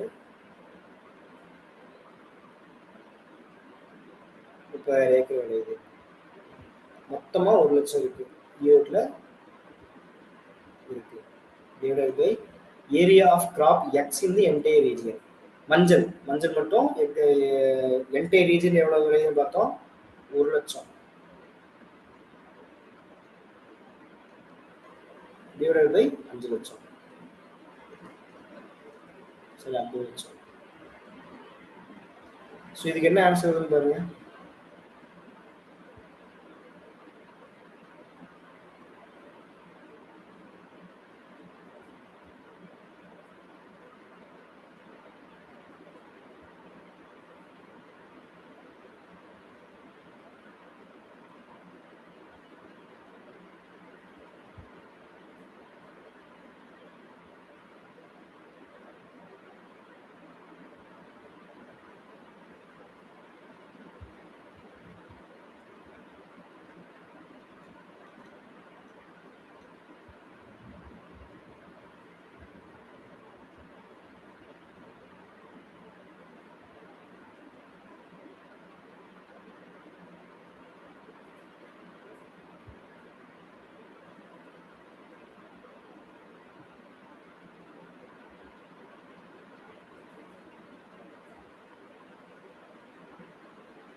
ஸோ ஆன்சர் வந்து 15 வந்து வருது. 100, அதாவது 100 மல்டிபிள் பண்ணதுக்கப்புறம். கரெக்டா?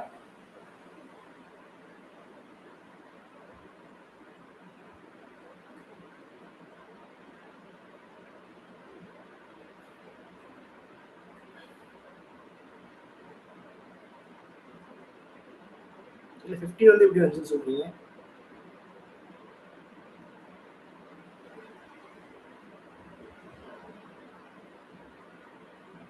Okay okay.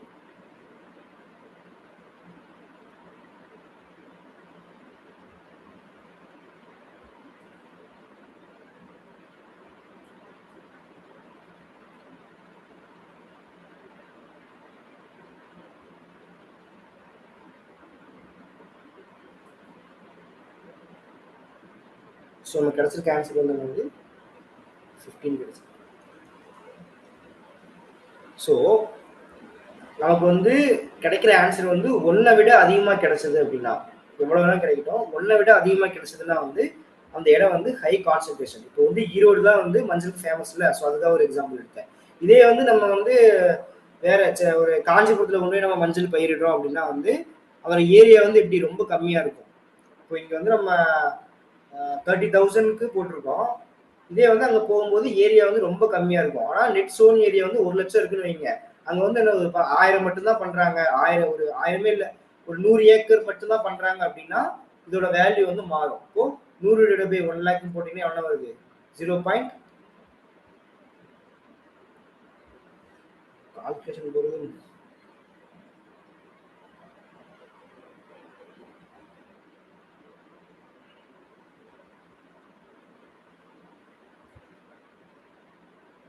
0.001 வரும்.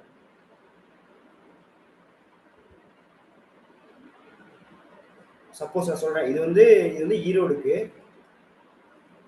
இது வச்சு என்ன யூஸ்ன்னு சொல்றேன் நான். ஈரோடுக்கு வந்து 30,000 ஏக்கர், அதாவது 1 லட்சம் ஏக்கர்ல 30,000 ஏக்கர் பயிர் போடுறதுனால அவர் இண்டெக்ஸ் வந்து வேல்யூ வந்து ஒன்றை விட அதிகமாக வந்திருக்கு, அதாவது ரொம்ப அதிகமாக வந்திருக்கு, 15 வந்திருக்கு. இதே வந்து ஒரு மஞ்சளே விளையாத ஊர்ல கொண்டு போய் இப்போ ஒரு 100 ஏக்கர் தான் போடுறாங்க அப்படின்னு வச்சுக்கோங்க. 100 டிவைடட் பை 1 லட்சம் டிவைடட் பை என்னது, தமிழ்நாடு ஃபுல்லா வந்து 10 லட்சம் போடுறாங்களா, 10 லட்சம் டிவைடட் பை 50 லட்சம் இப்படி போட்டோம்னா என்ன வருது தெரியுமா? 0.001 divided by இந்த வேல்யூ 0.02. இது என்ன வருது ஆன்சரு? 0.001.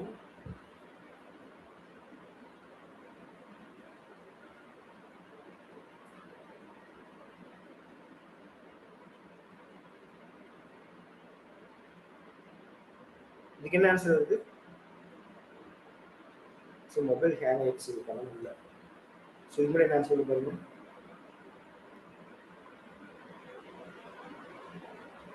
ஓ 0.05. Okay super. Okay ma'am. So வந்து ஒன்றை விட பாருங்க எவ்வளோ கம்மியாக வருதுன்னு, 0.05 தான் வருது. இது வந்து எதுக்கு காஞ்சிபுரம் சொல்லலாம். ஆன்சர் வந்து 0.05. நான் உங்களுக்கு ஃபைனலாக கொடுக்கும்போது ஏதாச்சும் ஒரு பிடிஎஃப் நாளைக்கு உங்களுக்கு சென்ட் பண்ணும்போது ஒரு கால்குலேஷன் மாதிரி போட்டு உங்களுக்கு சென்ட் பண்ணுறேன். இப்போதைக்கு ஓரளவு அப்படி பார்த்துக்கோங்க. ஸோ 0.05 வரும்போது ரொம்ப கம்மி. ஸோ வந்து அந்த லோ கான்சன்ட்ரேஷனு நேஷனல் ஆவரேஜை விட கம்மியாக இருக்குது. இங்கே நேஷனல் அப்படின்றது நம்ம எந்த ரீஜன் எடுத்துக்கிறோமோ அது இல்லை. நீங்கள் வந்து ஒரு சின்ன தாலுக்கா எடுக்கிறீங்க அப்படின்னா வந்து அதை வந்து டிஸ்ட்ரிக்டோட நீங்கள் கம்பேர் பண்ணிக்கணும். இது வந்து டிஸ்ட்ரிக்ட் வந்து நேஷனல் அப்படின்றத நீங்கள் மாற்றிக்கணும்.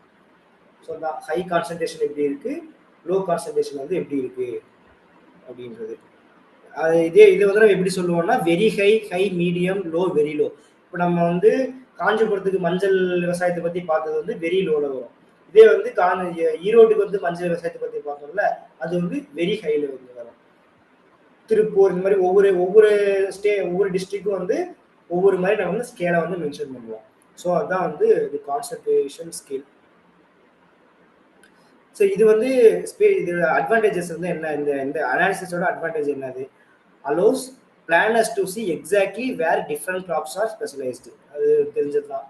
அடுத்து வந்து இதுல என்ன ரிஸ்க் இருக்குன்னு பார்த்தா சாயில் டிப்ளீஷன். இப்போ வந்து மஞ்சள் ஈரோட்ல வந்து ஃபுல்லா மஞ்சளே போடுறாங்க அப்படின்னா வந்து அது மோனோகல்ச்சர் ஆயிடும். அப்போ வந்து அங்க வந்து சாயிலோட வந்து ப்ராப்ளம் ஏற்படலாம், சாயிலோட நியூட்ரியன்ஸ் வந்து குறையலாம். அது வந்து நம்ம மாற்றணும், அதுக்கு என்னென்ன நடவடிக்கை எடுக்கணுமோ அது எடுக்கலாம். ஸோ அது வந்து நம்ம வார்னிங்ஸ், சஸ்டைனபிலிட்டி வார்னிங்ஸ் அதெல்லாம். அதுக்கு வந்து என்ன சொல்யூஷனு, கிராப் ரொட்டேஷன் பண்ணணும் அப்படிங்கிறது அதோட சொல்யூஷன். ஸோ அவ்வளோதான் கிராப் கான்சன்ட்ரேஷன். புரிஞ்சுதா? இது ஃபார்முலாவில் அப்ளை பண்ணுறோம், ஃபார்முலா மட்டும் ஞாபகம் வச்சுக்கோங்க, டவுட் வரும் எக்ஸாமில். Okay ma'am. இப்போ வரைக்கும் நம்ம பார்த்த இந்த விஷயங்கள்லாம் ஃபர்ஸ்ட்ல என்ன பார்த்தோம், இந்த கான்செப்ட் ஆஃப் சூட்டபிலிட்டி, இந்த இது relative yield index, relative spread index, அப்போ இப்போ நம்ம பார்த்தா டெம்போரல் கான்சன்ட்ரேஷன், ஸ்பேஷியல் கான்சன்ட்ரேஷன், இதெல்லாம் வந்து எக்ஸாமில் வந்து அடிக்கடி கேட்டது இல்லை, அதுதான் உண்மை. அடிக்கடி இது வந்து கேட்க மாட்டாங்க, ஆனால் வந்து கேட்டிருக்காங்க, சில டைம்ஸ் வந்து கேட்டிருக்காங்க. இந்த ஃபார்முலா கொடுத்து இதோட என்னோட இது என்னது, ஏ அப்படிங்கிறது இங்கே வந்து எதை குறிக்குது அப்படிங்கிறது கேட்டிருப்பாங்க. ஸோ நீங்கள் ஈஸியான கொஸ்டின்ஸ் எல்லாம் வந்து நீங்கள் நல்லா பார்த்துக்குங்க. அது வந்து இப்போ எக்ஸாம் எழுத போறீங்கல்ல, அது வந்து யாரும் எதுவும் பண்ண முடியாது. கஷ்டமான கொஸ்டின்ஸ்லாம் வந்து கஷ்டமானது, ரொம்ப அன்எக்ஸ்பெக்டடாக வர கொஸ்டின்ஸ் எல்லாமே வந்து இங்கே நான் சொல்லிடுவேன். ஸோ அதுக்காகத்தான் இது இம்பார்ட்டன்ட், ஏன்னா ஒவ்வொரு கொஸ்டினும் முக்கியம்ல.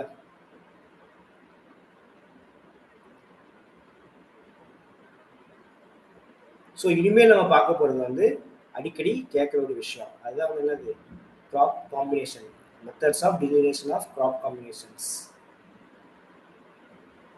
ஸோ அதை பார்த்துருவோம்.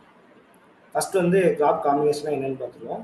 The agriculture geography emphasises viewing crops as an integrated assemblage rather than in isolation.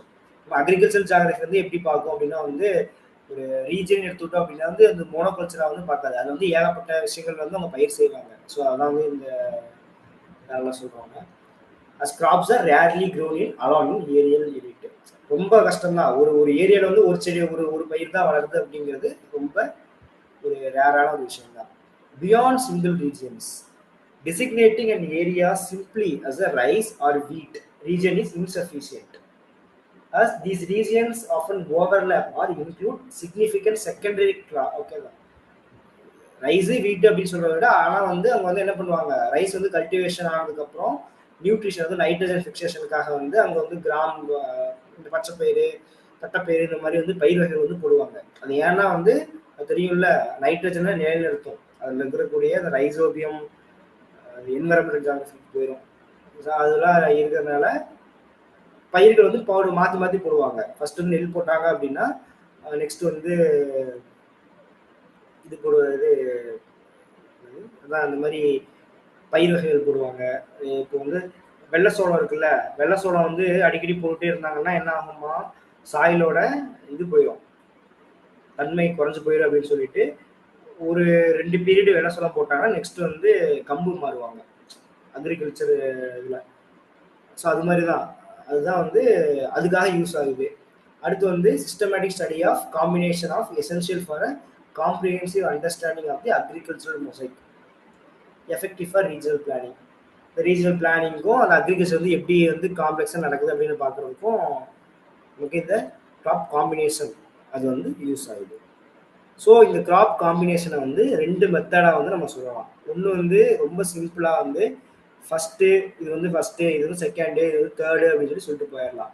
இது இருக்கிற என்ன வீக்னஸ் இருக்குது அப்படின்னா, இஸ் அந்த ஒரு பர்சன்டேஜ் வெயிட்டேஜ் வந்து கணக்கிடாமல் ரொம்ப ஓவரலாக சும்மா சொல்லிட்டு போகிற மாதிரி இருக்கும்.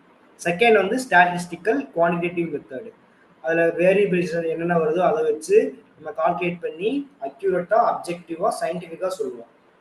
ஸோ கிராப் காம்பினேஷன் ரீஜனுக்கு ரொம்ப இம்பார்ட்டன்ட் வந்து ஆர்பிட்டரி சாய்ஸ் மெத்தடை விட ஸ்டாட்டிஸ்டிக்கல் குவான்டிடேட்டிவ் சாய்ஸ் தான் வந்து இம்பார்ட்டன்ட்டு. ஸோ அதைத்தான் வந்து 3 பேர் இருக்காங்கல்ல அவங்க சிலபஸில், யார் யார்,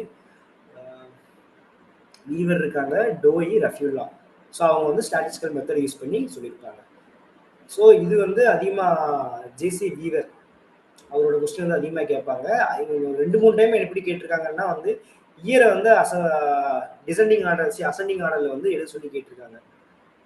ஸோ அது எல்லாமே பார்த்துக்குங்க. ஒவ்வொரு இதுக்கும் வந்து இயர் பார்த்துக்குங்க. நம்ம சிலபஸ்ல இருக்கிறது வந்து அப்படியே மாறும்.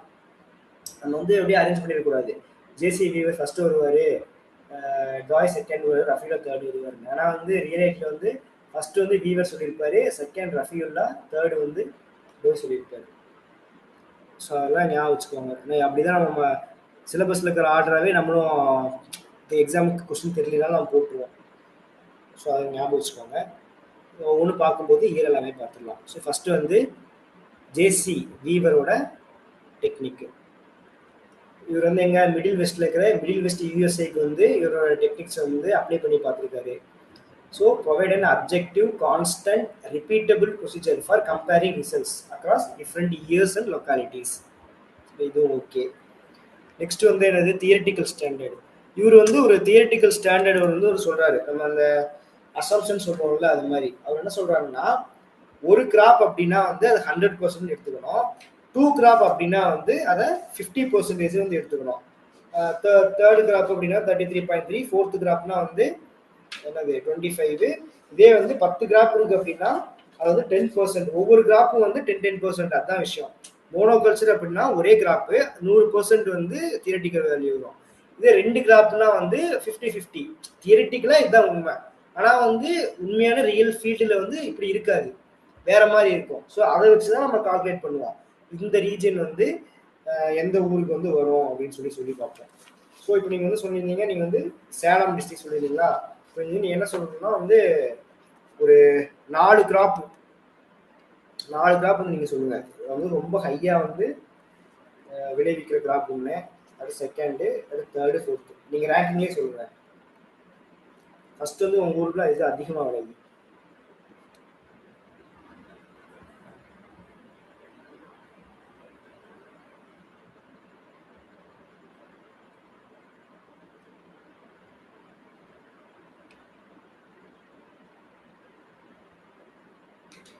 ஒன் டூ த்ரீ ஃபோர் 4 சொல்லுங்க போகும். 5 6லாம் போனால் நமக்கு டைமும் போயிடும், யூஸ்ஃபுல் இல்லை. கான்செப்ட் தெரிஞ்சா போகல.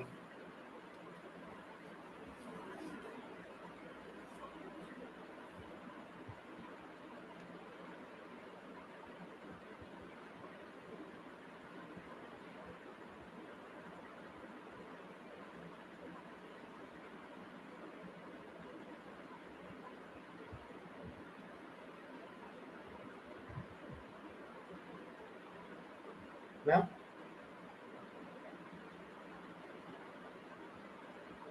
புரியல, கிளியர் சார். கிராப்ஸ் வந்து சொல்லுங்கன்னு எங்கள் சேலம் டிஸ்ட்ரிக்ட்ல ரேங்க் வைஸா first crop, second crop, third crop, fourth graph.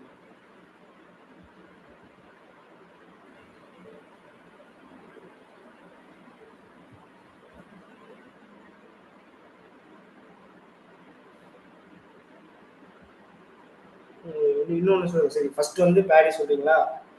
So வந்து பேடி.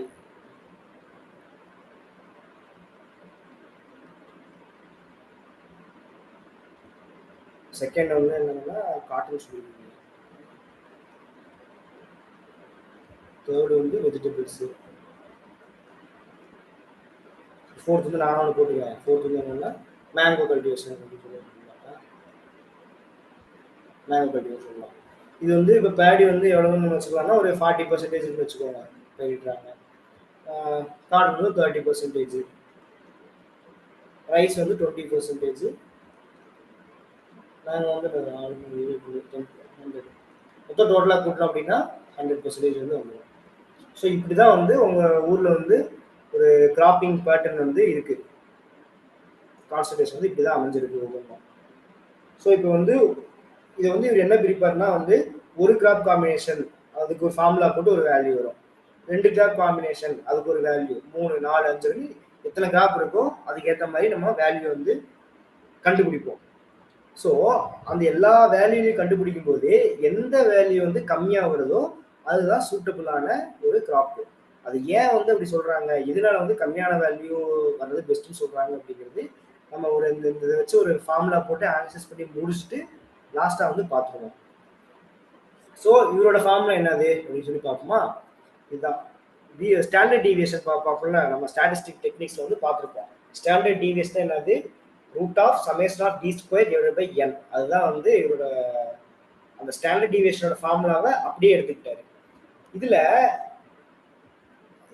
ரூட்லாம் தேவையில்லைன்னு சொல்லிட்டு ரூட் எடுத்துட்டு சிம்பிளான ஃபார்முலாவை வந்து SD is equal to summation of D square divided by n. So இதுதான் வந்து வீவரோட கிராப் காம்பினேஷன் ஃபார்முலா. இதுல டி அப்படிங்கிறது என்னன்னா, நம்ம பார்த்தோம்ல தியரிட்டிக்கல் வேல்யூ இருக்கும். ஒரு கிராப் ரீஜியன்னா 100. ஆனா வந்து அங்க ரிலேட்டிவா அப்படி இல்லை. இங்க பாத்தீங்கன்னா ஃபர்ஸ்ட் ஒரே கிராப் மட்டும் அதிகமா கிராப் இருக்கிறது வந்து என்னது, என்ன சொல்லிக்கிறீங்க? பேடி சொல்லிக்கிறோம். பேடி சொல்லிக்கிறீங்க 40% இருக்குது. ஆனா தியரிட்டிக்கலா வந்து எவ்வளவு இருக்கணும்? 100% வந்து இருக்கணும். ஸோ இது ரெண்டுக்கு இருக்கிற டிஃபரன்ஸ் இருக்குல்ல, அதுதான் D. where D is the difference between actual and theoretical percentage and N is the number of crops in the combination. So இதுதான் வந்து இந்த ஃபார்முலாக்கான ஒரு எக்ஸ்பிளனேஷன். ஸோ வந்து இப்போ நம்ம வந்து ஒரு நிமிஷம் ஒரு ஸ்லைடு ஆட் பண்ணிக்கிறேன் ஒரு கால்குலேஷன் போடுறதுக்கு.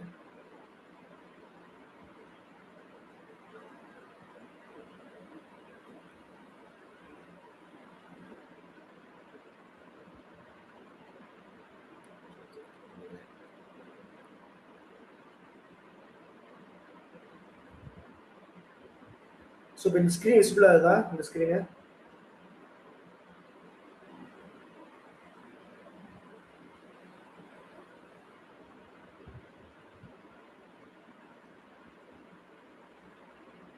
ஓகேங்களா? ஸோ இப்போ வந்து ஒவ்வொரு கிராப்புக்கும் சொல்கிறோம்.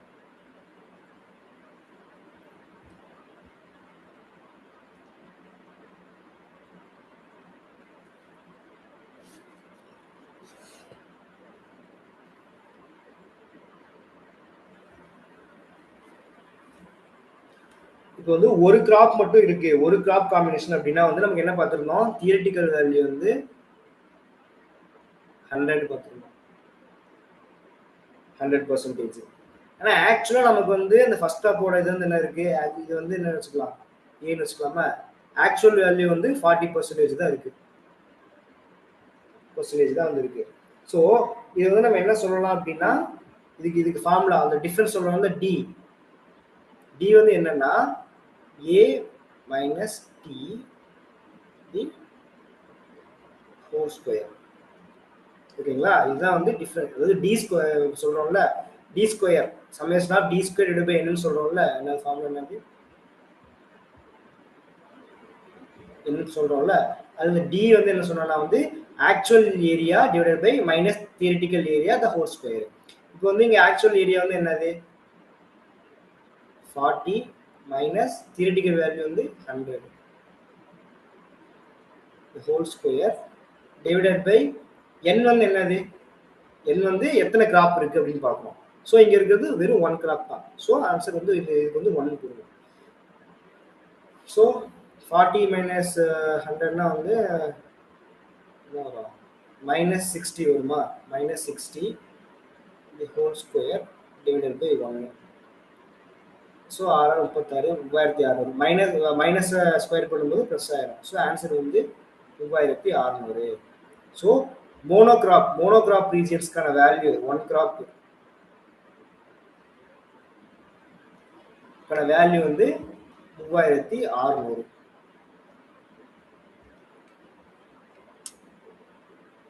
ஓகேவா?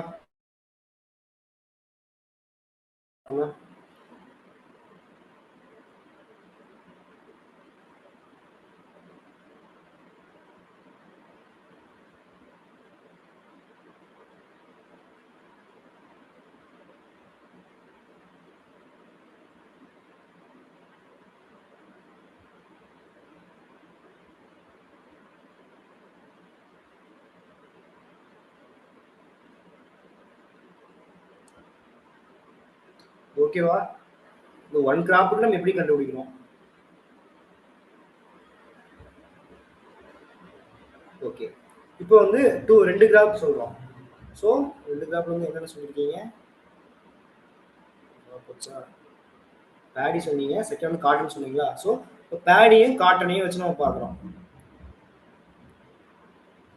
ஸோ இது வந்து நோட் பண்ணிக்குவோம்.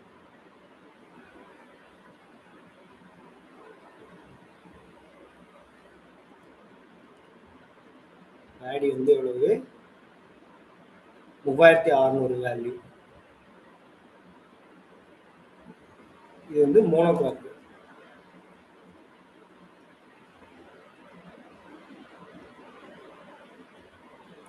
செகண்ட் வந்து 2 கிராப்பு. என்னது ரைஸு காட்டன். ஸோ இதுக்கு அதே மாதிரி நம்ம வந்து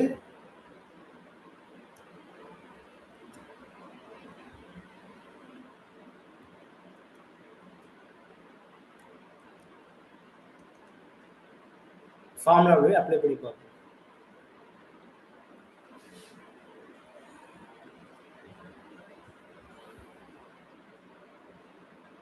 ஒரு சிங்கிள் கிராப் வந்து 2 கிராப் அப்படின்னு பார்க்கும்போது என்னது தியரட்டிக்கல் வேல்யூ வந்து என்ன ஆயிரும் 2 கிராப் அப்படின்னு வரும்போது 100 வராது, அதுல பாதி 50 வந்துடும். ஸோ டி வந்து 50. ஆக்சுவல் வந்து என்னது ஒவ்வொன்றும் 2க்குமே பார்க்கணும். ஸோ ஃபர்ஸ்ட்டுக்கு வந்து என்னது ஆன்சர் இது வந்து என்னது சமேஷன் ஆஃப் டி ஸ்கொயர். எத்தனை கிராப் போடுறோமோ அதுக்கான டிஃபரன்ஸோட சமேஷன் வந்து சமேஷன் என்னது மொத்தமாக கூட்டணும். ஸோ ஃபர்ஸ்ட் வந்து நம்ம இதுக்கு டி ஸ்கொயர் பார்த்துருவோம், இதுக்கு பேடிக்கு டி ஸ்கொயர் பார்த்துருவோம், செகண்ட் வந்து காட்டனுக்கு டி ஸ்கொயர் பார்த்துருவோம். ஸோ இதுக்கு வந்து என்னது 40 மைனஸ் 100 போடக்கூடாது 50 தி ஹோல் ஸ்கொயர் பிளஸ் என்னது 40க்கு எடுத்தது 30 சொன்னோமா, 30 minus 50 the whole square divided by மொத்தம் எத்தனை கிராப்ஸ் வருது 2 கிராப் வருது. இப்போ 2 கிராப் தானே பண்றோம். ஸோ 2. ஸோ இதுக்கு ஆன்சர் போடும்போது என்ன வரும் 40 10 10 100 100 பிளஸ்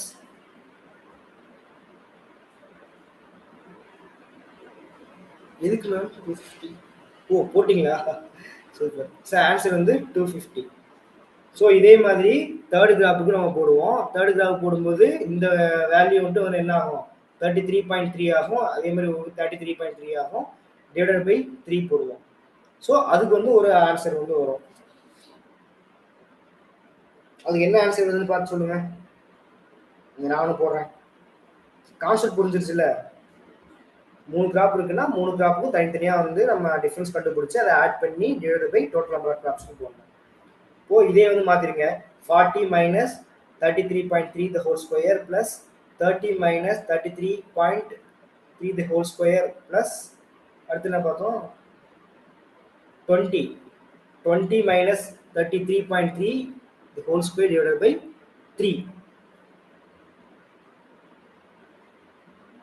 இந்த கால்குலேஷன் நான் மொபைல்ல போடுறேன். ஸோ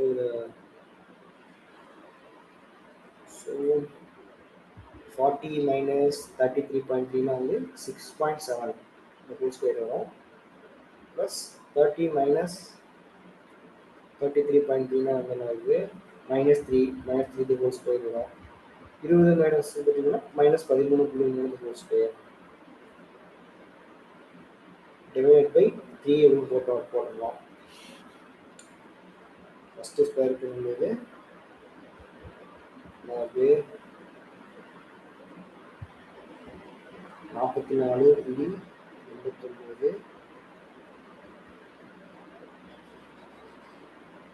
10.80 plus 176.89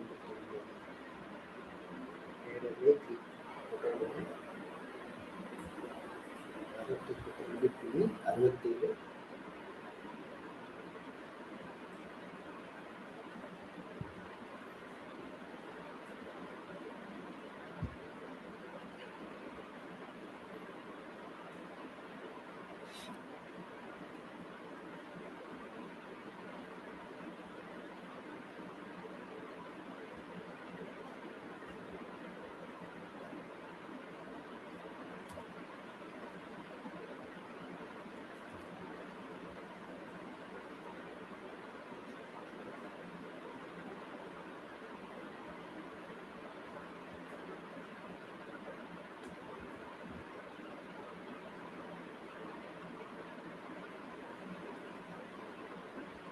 இல்லை மேம், ஆன்சர் வந்து 15.53 வராது.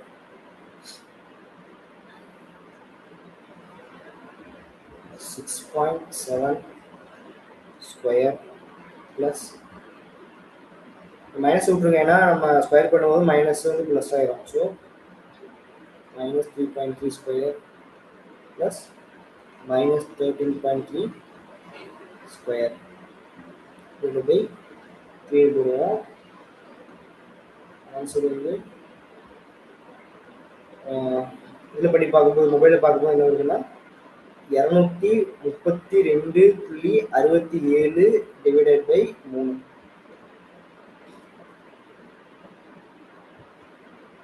நீங்கள் வந்து முடிச்சதுக்கப்புறம் நீங்கள் செக் பண்ணி பாருங்க. நம்ம சொன்ன மாதிரி 40, 30, 20, 10 இந்த இதில் நீங்கள் போட்டு பாருங்க. தேர்ட் கிராப் வேல்யூ வந்து என்ன வரும்னா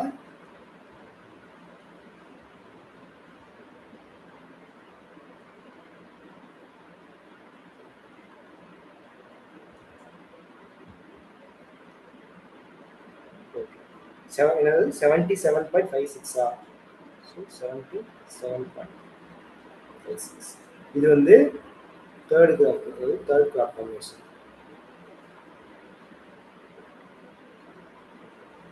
ஸோ 77.56.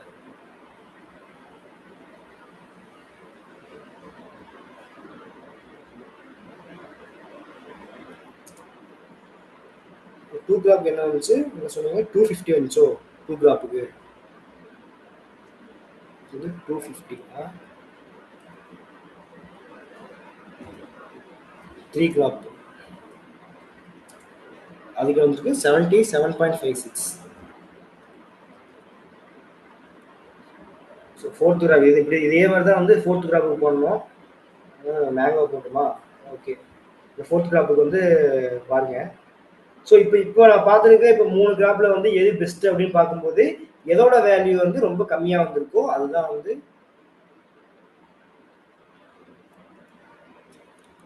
மோனோ கிராப்புக்கு வந்து 3600 வந்திருக்கு.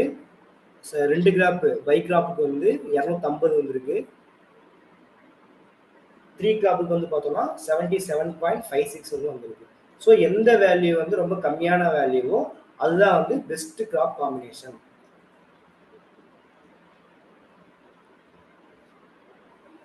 ஸோ இதை பொறுத்த வரைக்கும் இது ஒன்னா மோனோவா, 2 கிராப்பா, 3 கிராப்பா அப்படின்னு பார்க்கும்போது ஃபைனல் நமக்கு 3 கிராப் தான் வந்து பெஸ்ட்டான ஒரு கிராப் காம்பினேஷன். அப்போ வந்து உங்கள் ரீஜன் வந்து என்ன சொல்லலாம், சேலம் ரீஜன் வந்து என்ன சொல்லலாம்னா ரைஸு, காட்டனு, தேர்ட் வெஜிடபிள் சொன்னீங்களா, வெஜிடபிள் இந்த ரீஜன் தான் வந்து அப்படின்னு சொல்லலாம். இந்த காய்கறி தான் அதிகமாக விளையிறது வந்து உங்கள் ரீஜன் அப்படின்னு சொல்லி சொல்லலாம். வீவர் வந்து அவரோட இதில் வந்து நம்ம இவர் மஜித் ஹுசேன் வந்து என்ன சொல்லியிருக்காரு அப்படின்னா, அவர் எடுத்தது வந்து கோரக்பூர் டிஸ்ட்ரிக்ட்ஸ் வந்து எடுத்திருந்தாரு. ஸோ அவரோட ரிசல்ட்ல வந்து பார்த்தீங்க அப்படின்னா அது வந்து 48%, 23% வீட் இருந்துச்சு, 15% பார்லி. அவரோட இதில் பொறுத்த வரைக்கும் நமக்கு கிட்டத்தட்ட அவர் இந்த மாதிரி தான் நம்ம வேல்யூ போட்டிருக்கோம். 40, 30, இது வந்து 20 போட்டிருந்தோம். ஸோ அது பெஸ்ட்டாக இருக்கிறது வந்து 3 கிராப் காம்பினேஷன் தான் வந்து லோவஸ்ட் டீவியேஷன். டீவியேஷன் அப்படின்னா வந்து என்னன்னா, இது வந்து எந்த டீவியேட் பண்ணுது அப்படின்னா, அந்த தியரிட்டிக்கல் வேல்யூ இருக்குல்ல, நம்ம பார்த்தோம்ல, தியரிட்டிக்கல் வேல்யூ வந்து டிவைட் பண்ணுது. இப்போ வந்து ஒருத்தர் வந்து நம்ம எக்ஸாம் எழுதுறோம், நம்ம எக்ஸாம்ல வந்து 100 மார்க் இருக்கா, 100 மார்க்ல நீங்க 90 மார்க் எடுத்தா வந்து பெஸ்ட்னு சொல்லாம 10 மார்க் மட்டும் நீங்க வந்து விட்டுட்டீங்க அது பெஸ்ட் அப்படின்னு சொல்றதுதான் வந்து இந்த விஷயம். இந்த கிராப் காம்பினேஷன் ரீஜன்ல வந்து வீவர் கொண்டு ஒரு விஷயம். 90 மார்க் எடுத்திருக்காங்க அப்படின்னு சொல்லி பாராட்டுறதை விட பரவாயில்ல 100க்கு 10 மார்க் தான் கம்மியா எடுத்திருக்கான் அப்படின்னு சொல்றோம்ல, அந்த கம்மியான இருக்குல்ல, அந்த கம்மியான வேல்யூ அதை பெஸ்டான ஒரு விஷயத்த சொல்றதான் வந்து இந்த கிராப் காம்பினேஷன் ரீஜன் சொல்றது வீவரோடது. அதனாலதான் வந்து கம்மியான வேல்யூ. டீவியேஷன் அப்படின்னா என்னதுன்னா, டீவியேஷன் அப்படின்னா ரொம்ப கம்மியான வேல்யூ. எவ்வளவு கம்மியா பிரச்சனை இருக்கு அப்படின்னு சொல்றது, அப்படி கூட சொல்லிக்கலாமே. எவ்வளவு கம்மியா வந்து பிரச்சனை இருக்கு அப்படிங்கிறத சொல்றதுதான் வந்து அந்த டீவியேஷன். ஸோ அதனாலதான் எவ்வளவு கம்மியான வேல்யூ வந்திருக்கோ அது வந்து பெஸ்டானது அப்படின்னு சொல்லி சொல்றாரு வீவர். ஸோ இவரோட அட்வான்டேஜஸ் என்னன்னா வந்து இது வந்து இதுதான் ஃபர்ஸ்ட் வந்து ஒரு கிராப் காம்பினேஷன் ரீஜன் கண்டுபிடிக்கிறது வந்து ஒரு ஸ்டாட்டிஸ்டிக்கல் டெக்னிக் வந்து ஹை அப்ஜெக்டிவ் அண்ட் ரிப்பீட்டபிளா இருக்கு. இது என்னென்ன பிரச்சனை இருக்கு அப்படின்னா, in areas with many crops the combination become unwieldy and overly complex. நிறைய கிராப்ஸ் இப்போ வந்து நான் 3 கிராப் நம்ம பார்த்தோம்ல, அது வந்து பெஸ்ட். இதே வந்து நிறைய கிராப்ஸ் இருந்துச்சுன்னா அது வந்து ஒஸ்டாவா இருக்கும். அதுதான் வந்து இதோட வீக்னஸ் சொல்றாங்க. The combinations become unwieldy and overly complex. Laborious calculation. The process involves heavy arithmetic where errors are difficult to detect. Calculation வந்து ரொம்ப பெருசா போய்கிட்டே இருக்குல்ல, ஸோ அது வந்து இங்க சொல்றாங்க டிடெக்ட் பண்றது கஷ்டம். Inconsistency in decline in some district, சுல்தான்பூர்ல வந்து variance may decrease then increase, மாறி மாறி போயிட்டே இருக்கு. இப்போ 3 கிராப் ரீஜன்லாம் வந்து வேல்யூ வந்து கம்மியா இருக்கு, 4 கிராப்புக்கு போகும்போது அதிகமா இருக்கு, மறுபடியும் 5 கிராப்புக்கு போகும்போது கம்மியா இருக்கு, 6க்கு அதிகமாகுது. இது மாதிரி வந்து மாறி மாறி வந்துட்டு இருக்கிறதுனால பெஸ்ட் கிராப்பிங் ரீஜன் சொல்றது வந்து கஷ்டம், லோவஸ்ட் வேல்யூ கண்டுபிடிக்கிறது வந்து கஷ்டம். ஸோ இதெல்லாம் வந்து இதுல இருக்கிற வீக்னஸ். ஸோ இதை வந்து இவரோட தியரியை வந்து ஒரு 3 பேர் வந்து மாத்தினாங்க, சரி 4 பேர் மாத்தினாங்க 3 விதமா. ஒருத்தர் வந்து ரஃபியுல்லா, அவர் வந்து 1956 வந்து வீவரோட கிராப் காம்பினேஷன் மாத்தினாரு. செகண்ட் வந்து டோய், தேர்ட் வந்து ஸ்காட். இவங்க வந்து எதை பேஸ் பண்ணி மாத்துறாங்க அப்படின்னா, இவர் வந்து அந்த ஸ்பெசிபிக் என்ன வீக்னஸ் இருக்கோ அதை சொல்லி மாத்தினாரு, மாடிஃபிகேஷன் பண்ணாரு. டோய் வந்து என்னன்னா ஒரு கிரிட்டிக்கல் வேல்யூ டேபிள வந்து இன்க்ளூட் பண்ணி, இந்த ப்ராசஸ் இவ்வளவு கால்குலேஷன் பண்றது கஷ்டமா இருக்கு, அவரும் கஷ்டமா இருக்கு போல, கஷ்டமா இருக்கிறதுனால அதை ஸ்பீடப் பண்ணியிருக்காரு.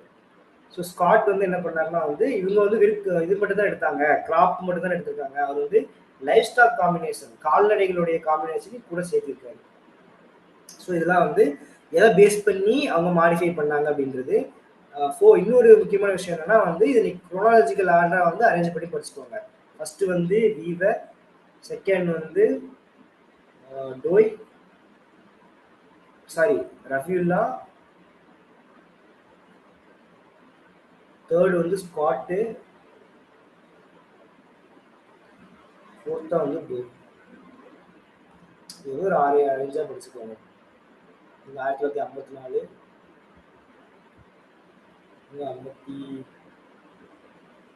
57, 59. ஸோ இது வந்து ஞாபகம் வச்சுக்கோங்க. இந்த கால்குலேஷன் புரிஞ்சதில்ல, இந்த ஃபார்முலால வந்து அப்ளை பண்ணணும்.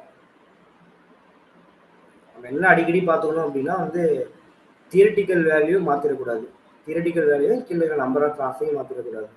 ஸோ இந்த கொஸ்டின்ஸ், இந்த மாதிரி கொஸ்டின் வந்து நம்ம நேற்றே போன கிளாஸில் சொன்ன மாதிரி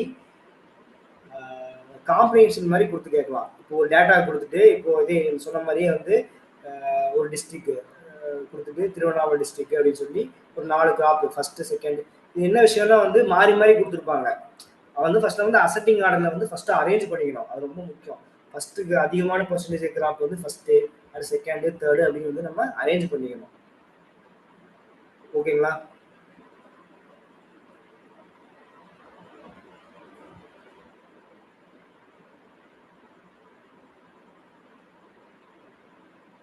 ஓகேங்களா? ஸோ நெக்ஸ்ட் வந்து டாய் 1959 சொல்லியிருக்காரு. நான் ஏன் வந்து இதை குரோனாலஜிக்கல் ஆர்டராக கொடுக்காம கொடுத்துருக்கேன் அப்படின்னா வந்து நம்ம சிலபஸ்ல இப்போ இருக்குல்ல, ஸோ அதனால கொடுத்துருக்கேன். ஃபர்ஸ்ட் வந்து வீவர், செகண்ட் டோய், அப்புறம் வந்து ரஃபியுல்லா. ஸோ இவர் வந்து என்ன ஃபார்முலா இப்போ சொல்றாரு அப்படின்னா, இந்த ஃபார்முலா மட்டும் ஞாபகம் வச்சுக்கோங்க. கால்குலேஷன் வந்து ரொம்ப ஈஸி, இது கால்குலேஷன் தேவையில்லை, நான் பண்ணவே தேவையில்லை. ஸோ இது வந்து மேக்ஸிமம் வந்து கொஸ்டின் வந்து கால்குலேஷன் மாதிரி கேட்க மாட்டாங்க. நான் சொன்ன மாதிரி ஒரு டேட்டா இன்டர்பிரிட்டேஷன் மாதிரி ஒரு டேட்டா கொடுத்து அதை வந்து கால்குலேட் பண்ணுங்கன்னு சொல்லி கேட்க மாட்டாங்க. ஒய், பிகாஸ் அவங்க வந்து ஒரு டேபிள் வந்து கொடுக்கணும். அந்த சொன்ன இவரோட ஸ்பெஷாலிட்டி என்னது, டோயோட வந்து இந்த ஒன் டேபிள் கால்குலேஷன், அதுதான் வந்து இம்பார்ட்டன்ட்டு. அது வந்து நமக்கு கொடுக்க முடியாது. ஸோ அதனால வந்து இந்த கால்குலேஷன் கேட்க முடியாது அப்படிங்கிறது ஒரு நம்பிக்கை. ஆனால் வந்து வீவர் மெத்தடோ ரஃபீலா மெத்தடோ ஒரு டேட்டா கொடுத்துட்டு கால்குலேஷன் மாதிரி கேட்கலாம். இது வந்து செகண்ட் 2 கிராப் ரீஜன்ஸ்க்கான வேல்யூன்னு கேட்கலாம், பெஸ்ட் எது அப்படின்னு சொல்லி ஒரு கொஸ்டின் கேட்கலாம். ஸோ இந்த மாதிரிலாம் வந்து கேட்கலாம். இதை வந்து பியாண்ட் எக்ஸ்பெக்டேஷன். ரொம்ப வந்து கொஸ்டின் கஷ்டமா கேட்கணும் அப்படின்னா கண்டிப்பா இந்த மாதிரி கேட்கலாம், ரொம்ப சான்ஸ் இருக்கு ஹியூமன் ஜியோகிராஃபில. So before computer program become common. அதான் கம்ப்யூட்டர் ப்ரோக்ராம் முன்னாடி வந்து எப்படி ஈஸியாக கால்குலேட் பண்ணுறது அப்படிங்கிறதுக்காக இவர் வந்து ஒரு மெத்தட் வந்து கண்டுபிடிச்சாரு. அதுதான் வந்து இந்த மெத்தடு.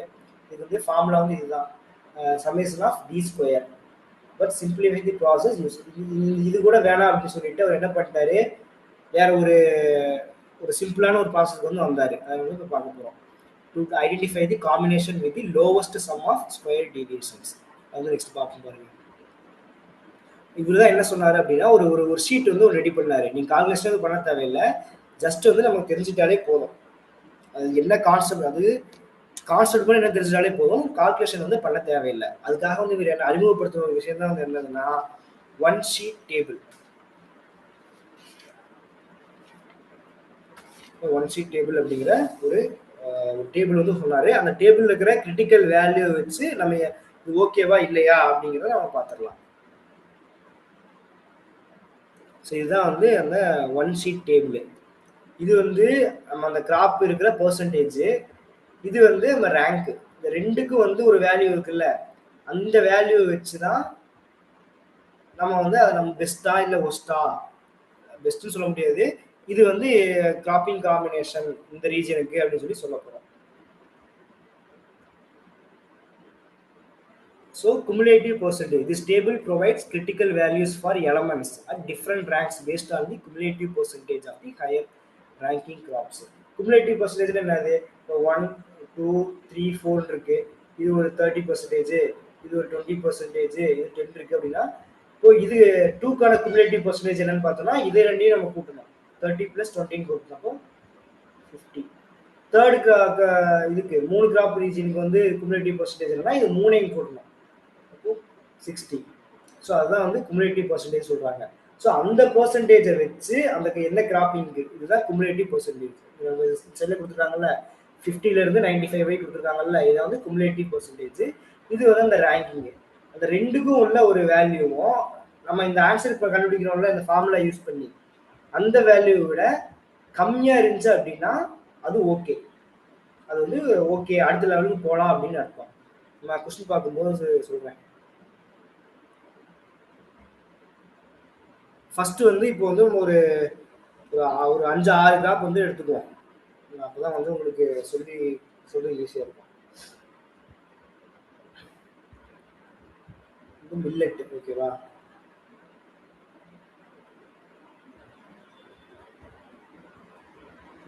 மில்லட்டு, அதுக்கு வந்து ஒரு பல்ஸு, ஆயில்ஸ், இது வந்து ஒரு 40%, இது வந்து ஒரு 20%, இது வந்து ஒரு 15%,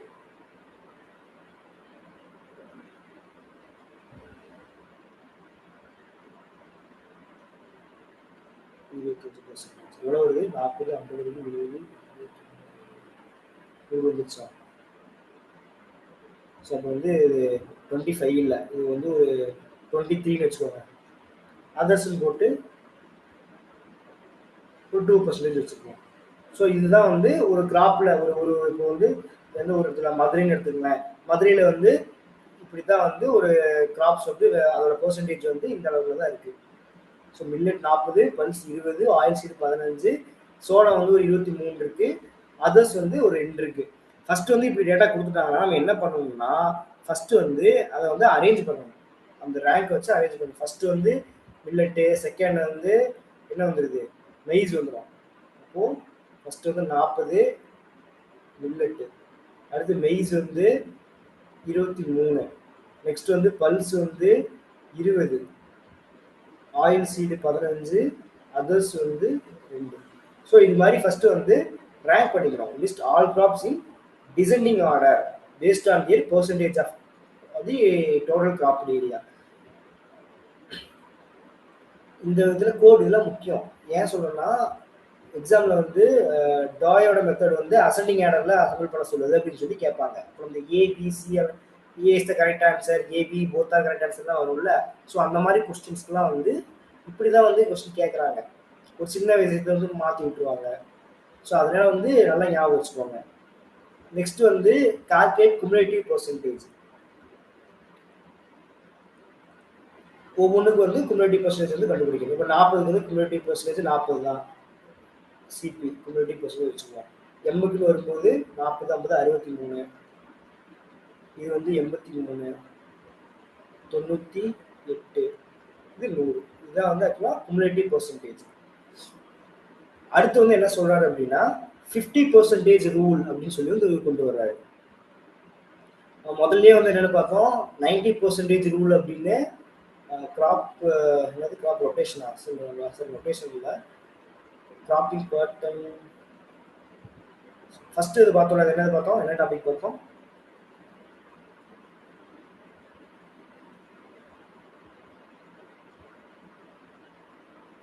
கிராப்பிங் கான்சன்ட்ரேஷனா?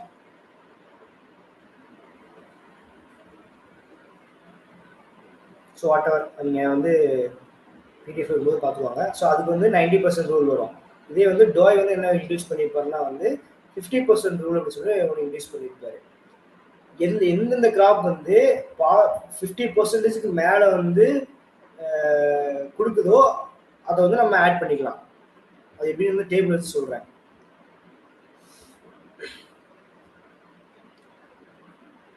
ஃபர்ஸ்ட் 50% வரும்போது வர்ற வரைக்கும் அது வந்து நம்ம வந்து அதுக்கு அடுத்த லிஸ்ட்ல போயிட்டே இருக்கலாம். எப்படின்னா இப்போ வந்து ஃபர்ஸ்ட் வந்து 40% வருது. செகண்ட் இருக்குது பார்த்தீங்க அப்படின்னா 23% வருது. இப்போ 40, 50, 60, 63. ஸோ ஃபர்ஸ்ட் 63 எங்கே வருது? 2 கிராப் காம்பினேஷன்ல வருது. ஸோ இது வந்து 50 விட 50க்கு மேலே ஃபர்ஸ்ட் இடத்துல வந்துருது இல்லை. அதனால வந்து இதுக்கு பிரச்சனையே இல்லை. இது வந்து நம்ம எந்த கால்குலேஷனுமே பண்ண தேவையில்லை. இது புரியுதா? இல்லை டவுட் இருக்கா சொல்லுங்க. 50% ரூல்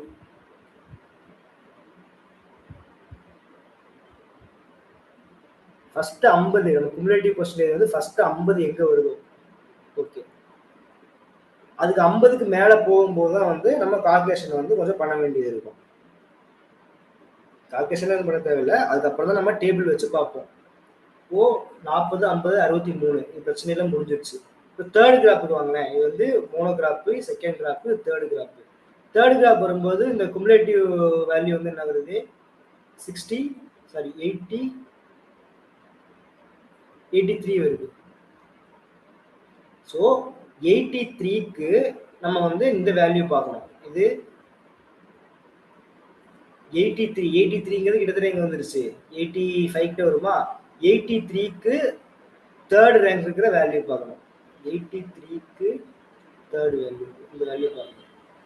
இங்கே வேல்யூ சப்போஸ் இதோட ஸ்டாப் ஆயிருந்துச்சுன்னா இதே வேல்யூ இங்கே எடுத்துக்கலாம். என்னது 16.67.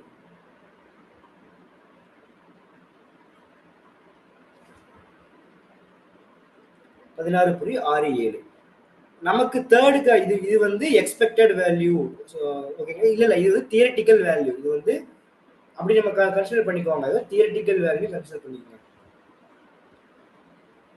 ஆக்சுவல் வேல்யூ வந்து எவ்வளோ இருக்கு? நம்ம போட்டதில்ல 20 இருக்கு. ஸோ 20 இருக்கா? 20 விட இந்த வேல்யூ வந்து கம்மியாக தான் இருக்கு. 20 விட 16.67ங்கிறது கம்மியாக தான் இருக்கு.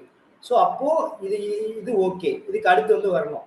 எப்போ வந்து நம்மளுடைய வேல்யூ இந்த வேல்யூ வந்து அந்த ஸ்டேபிள் இருக்கிற வேல்யூவை விட அதிகமாக போகுதோ அப்போ அதோட ஸ்டாப் பண்ணிடணும். அதுதான் வந்து rule. If the actual percentage of the next crop is higher than the critical value in the table, include it. If it is lower, exclude it and stop. அதோட ஸ்டாப் பண்ணிடணும். அதுக்கப்புறம் அந்த ஸ்டாப் பண்றோம்ல அதுதான் வந்து best crop combination region அப்படின்னு சொல்றாரு. இப்போ வந்து ரேங்க் 4th ரேங்க்கு வந்து வருவோம்.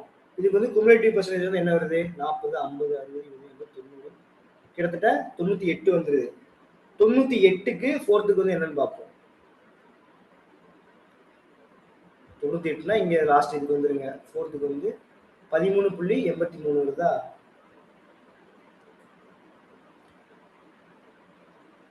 இது வந்து என்னது 15 தான் இருக்கு. ஸோ கம்மியாக தான் இருக்கு. ஸோ இதுவும் வரும். 4th காம்பினேஷன் ரீஜனும் வரும். இது வந்து 5th பார்ப்போம். 100 வந்துருச்சு. வெறும் 2% தான் வந்து அதோட ஆக்சுவல் பர்சன்டேஜ். ஸோ 100க்கு ஃபிஃப்த் கிராஃப் என்னன்னு பார்ப்போம். கிட்டத்தட்ட 12.93 வந்து இருக்கு. 12.93 அந்த ஆக்சுவல் பர்சன்டேஜ் வந்து என்னது 2 இது கம்மியா இருக்கு. ஸோ இதோட நிப்பாட்டிடணும். So best crop combination region தான் வந்து 1 2 3 4 அதுதான் வந்து டோய் மெத்தடை பொறுத்த வரைக்கும் பெஸ்ட் கிராப் காம்பினேஷன்.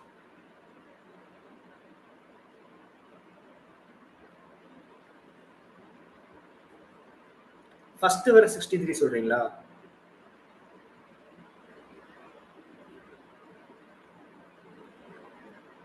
இல்ல அவரோட ரூல்லே அதான் அவரோட விஷயங்கள் இருக்குல்ல. அதுதான் மேம். இப்ப 40 அப்படிங்கும்போது 50 விட அதிகமா போகல. ஃபர்ஸ்ட் விஷயம் வந்து எப்ப 50 விட அதிகமா போகுதோ அதை தான் நம்ம கால்குலேட் பண்ண தேவையில்லை. ஃபர்ஸ்ட் விஷயம் எப்போ 50 விட அதிகமா போகுது 40 அப்படிங்கிறதப்போ 50 விட கம்மியா இருக்கு. ஃபர்ஸ்ட் விஷயம் 50 விட வந்து இந்த செகண்ட் கிராப் 2 கிராப் ரீஜன்ஸ்லாம் வந்து போகுது 63 வருது. ஸோ இது வரைக்கும் கால்குலேட் பண்ண தேவையில்லை. அதுதான் வந்து 50% rule. All graph that contribute to reaching the first 50% are automatically included. அது வந்து ஆட்டோமேட்டிக்கா இன்க்ளூட் ஆயிரும். அது பிரச்சனையே கிடையாது. அதுக்கப்புறம் வருதுல ஒவ்வொரு விஷயமும் அதுக்கு தான் வந்து நம்ம தியரட்டிக்கல் வேல்யூவும் அந்த டேபிள் வேல்யூ வச்சு குமுலேட்டிவ் ஃப்ரீக்வன்சி வேல்யூ வச்சு கால்குலேட் பண்ணி சொல்லணும். ஓகேவா மேம்?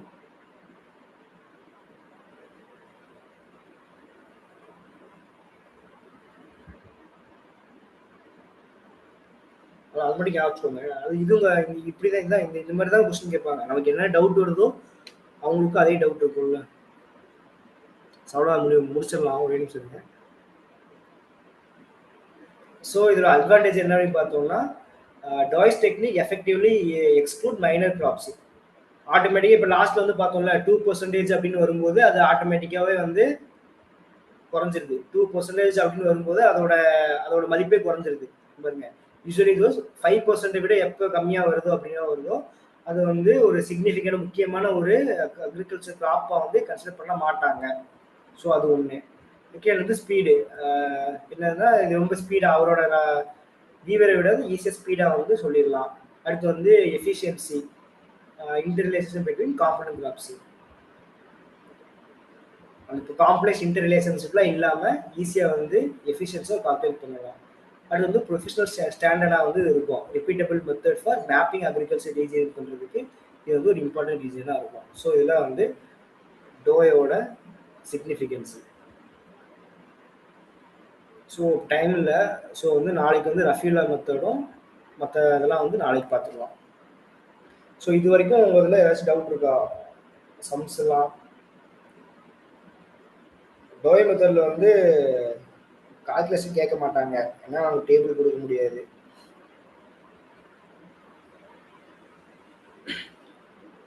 இல்லை வேற மாதிரி ஏதாச்சும் உங்களுக்கு எடுக்கணுமா? இல்லை இப்போ நான் சொல்லி கொடுக்குறது உங்களுக்கு ஓகேவா இருக்கா? கிராப் காம்பினேஷன் ரீசன்ஸ் இல்லை சொன்னீங்கன்னா நெக்ஸ்ட் வந்து அது மாதிரி மாற்றிக்குவேன். ஏதாச்சும் ஃபீட்பேக் இருந்தால் இதில் சொல்லுவேன். தெளிவாக புரிஞ்சுதா மேம்? ரொம்ப கிளியரா? Okay ma'am. Sir Dinesh sir.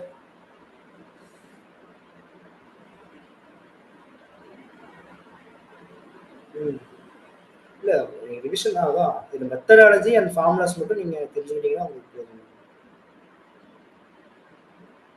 நம்ம கொஸ்டின் பேப்பரை அனாலிசிஸ் பண்ணும்போது previous year question paper analysis பண்ணும்போது உங்களுக்கே தெரியும் எந்த விஷயத்தில் நம்ம படிக்கலாம் விடலாம் அப்படின்னு. ஸோ அதை லாஸ்ட்டாக பண்ணுவோம். ஸோ இன்றைக்கி இதோட கிளாஸை வந்து வைண்ட் அப் பண்ணிக்குவோம். ஸோ நீங்கள் ஒரு டைம் நீங்கள் வேற ஒரு கால்குலேஷன் வச்சு போட்டு பாருங்கள். ஏதாச்சும் ஒரு டிஸ்ட்ரிக்டோ ரீஜனுக்கோ எடுத்து சும்மா ஒரு டைம் ஒர்க் அவுட் பண்ணி பாருங்கள். ஸ்லைடு வந்ததுக்கப்புறம் பிடிஎஃப் வந்ததுக்கப்புறம் ட்ரை பண்ணி பாருங்கள். ஏதாச்சும் டவுட் இருந்துச்சுன்னா சொல்லி கேளுங்க. ஸோ மிச்சத்துலாம் நாளைக்கு பார்த்துக்கலாம். So okay, thank you.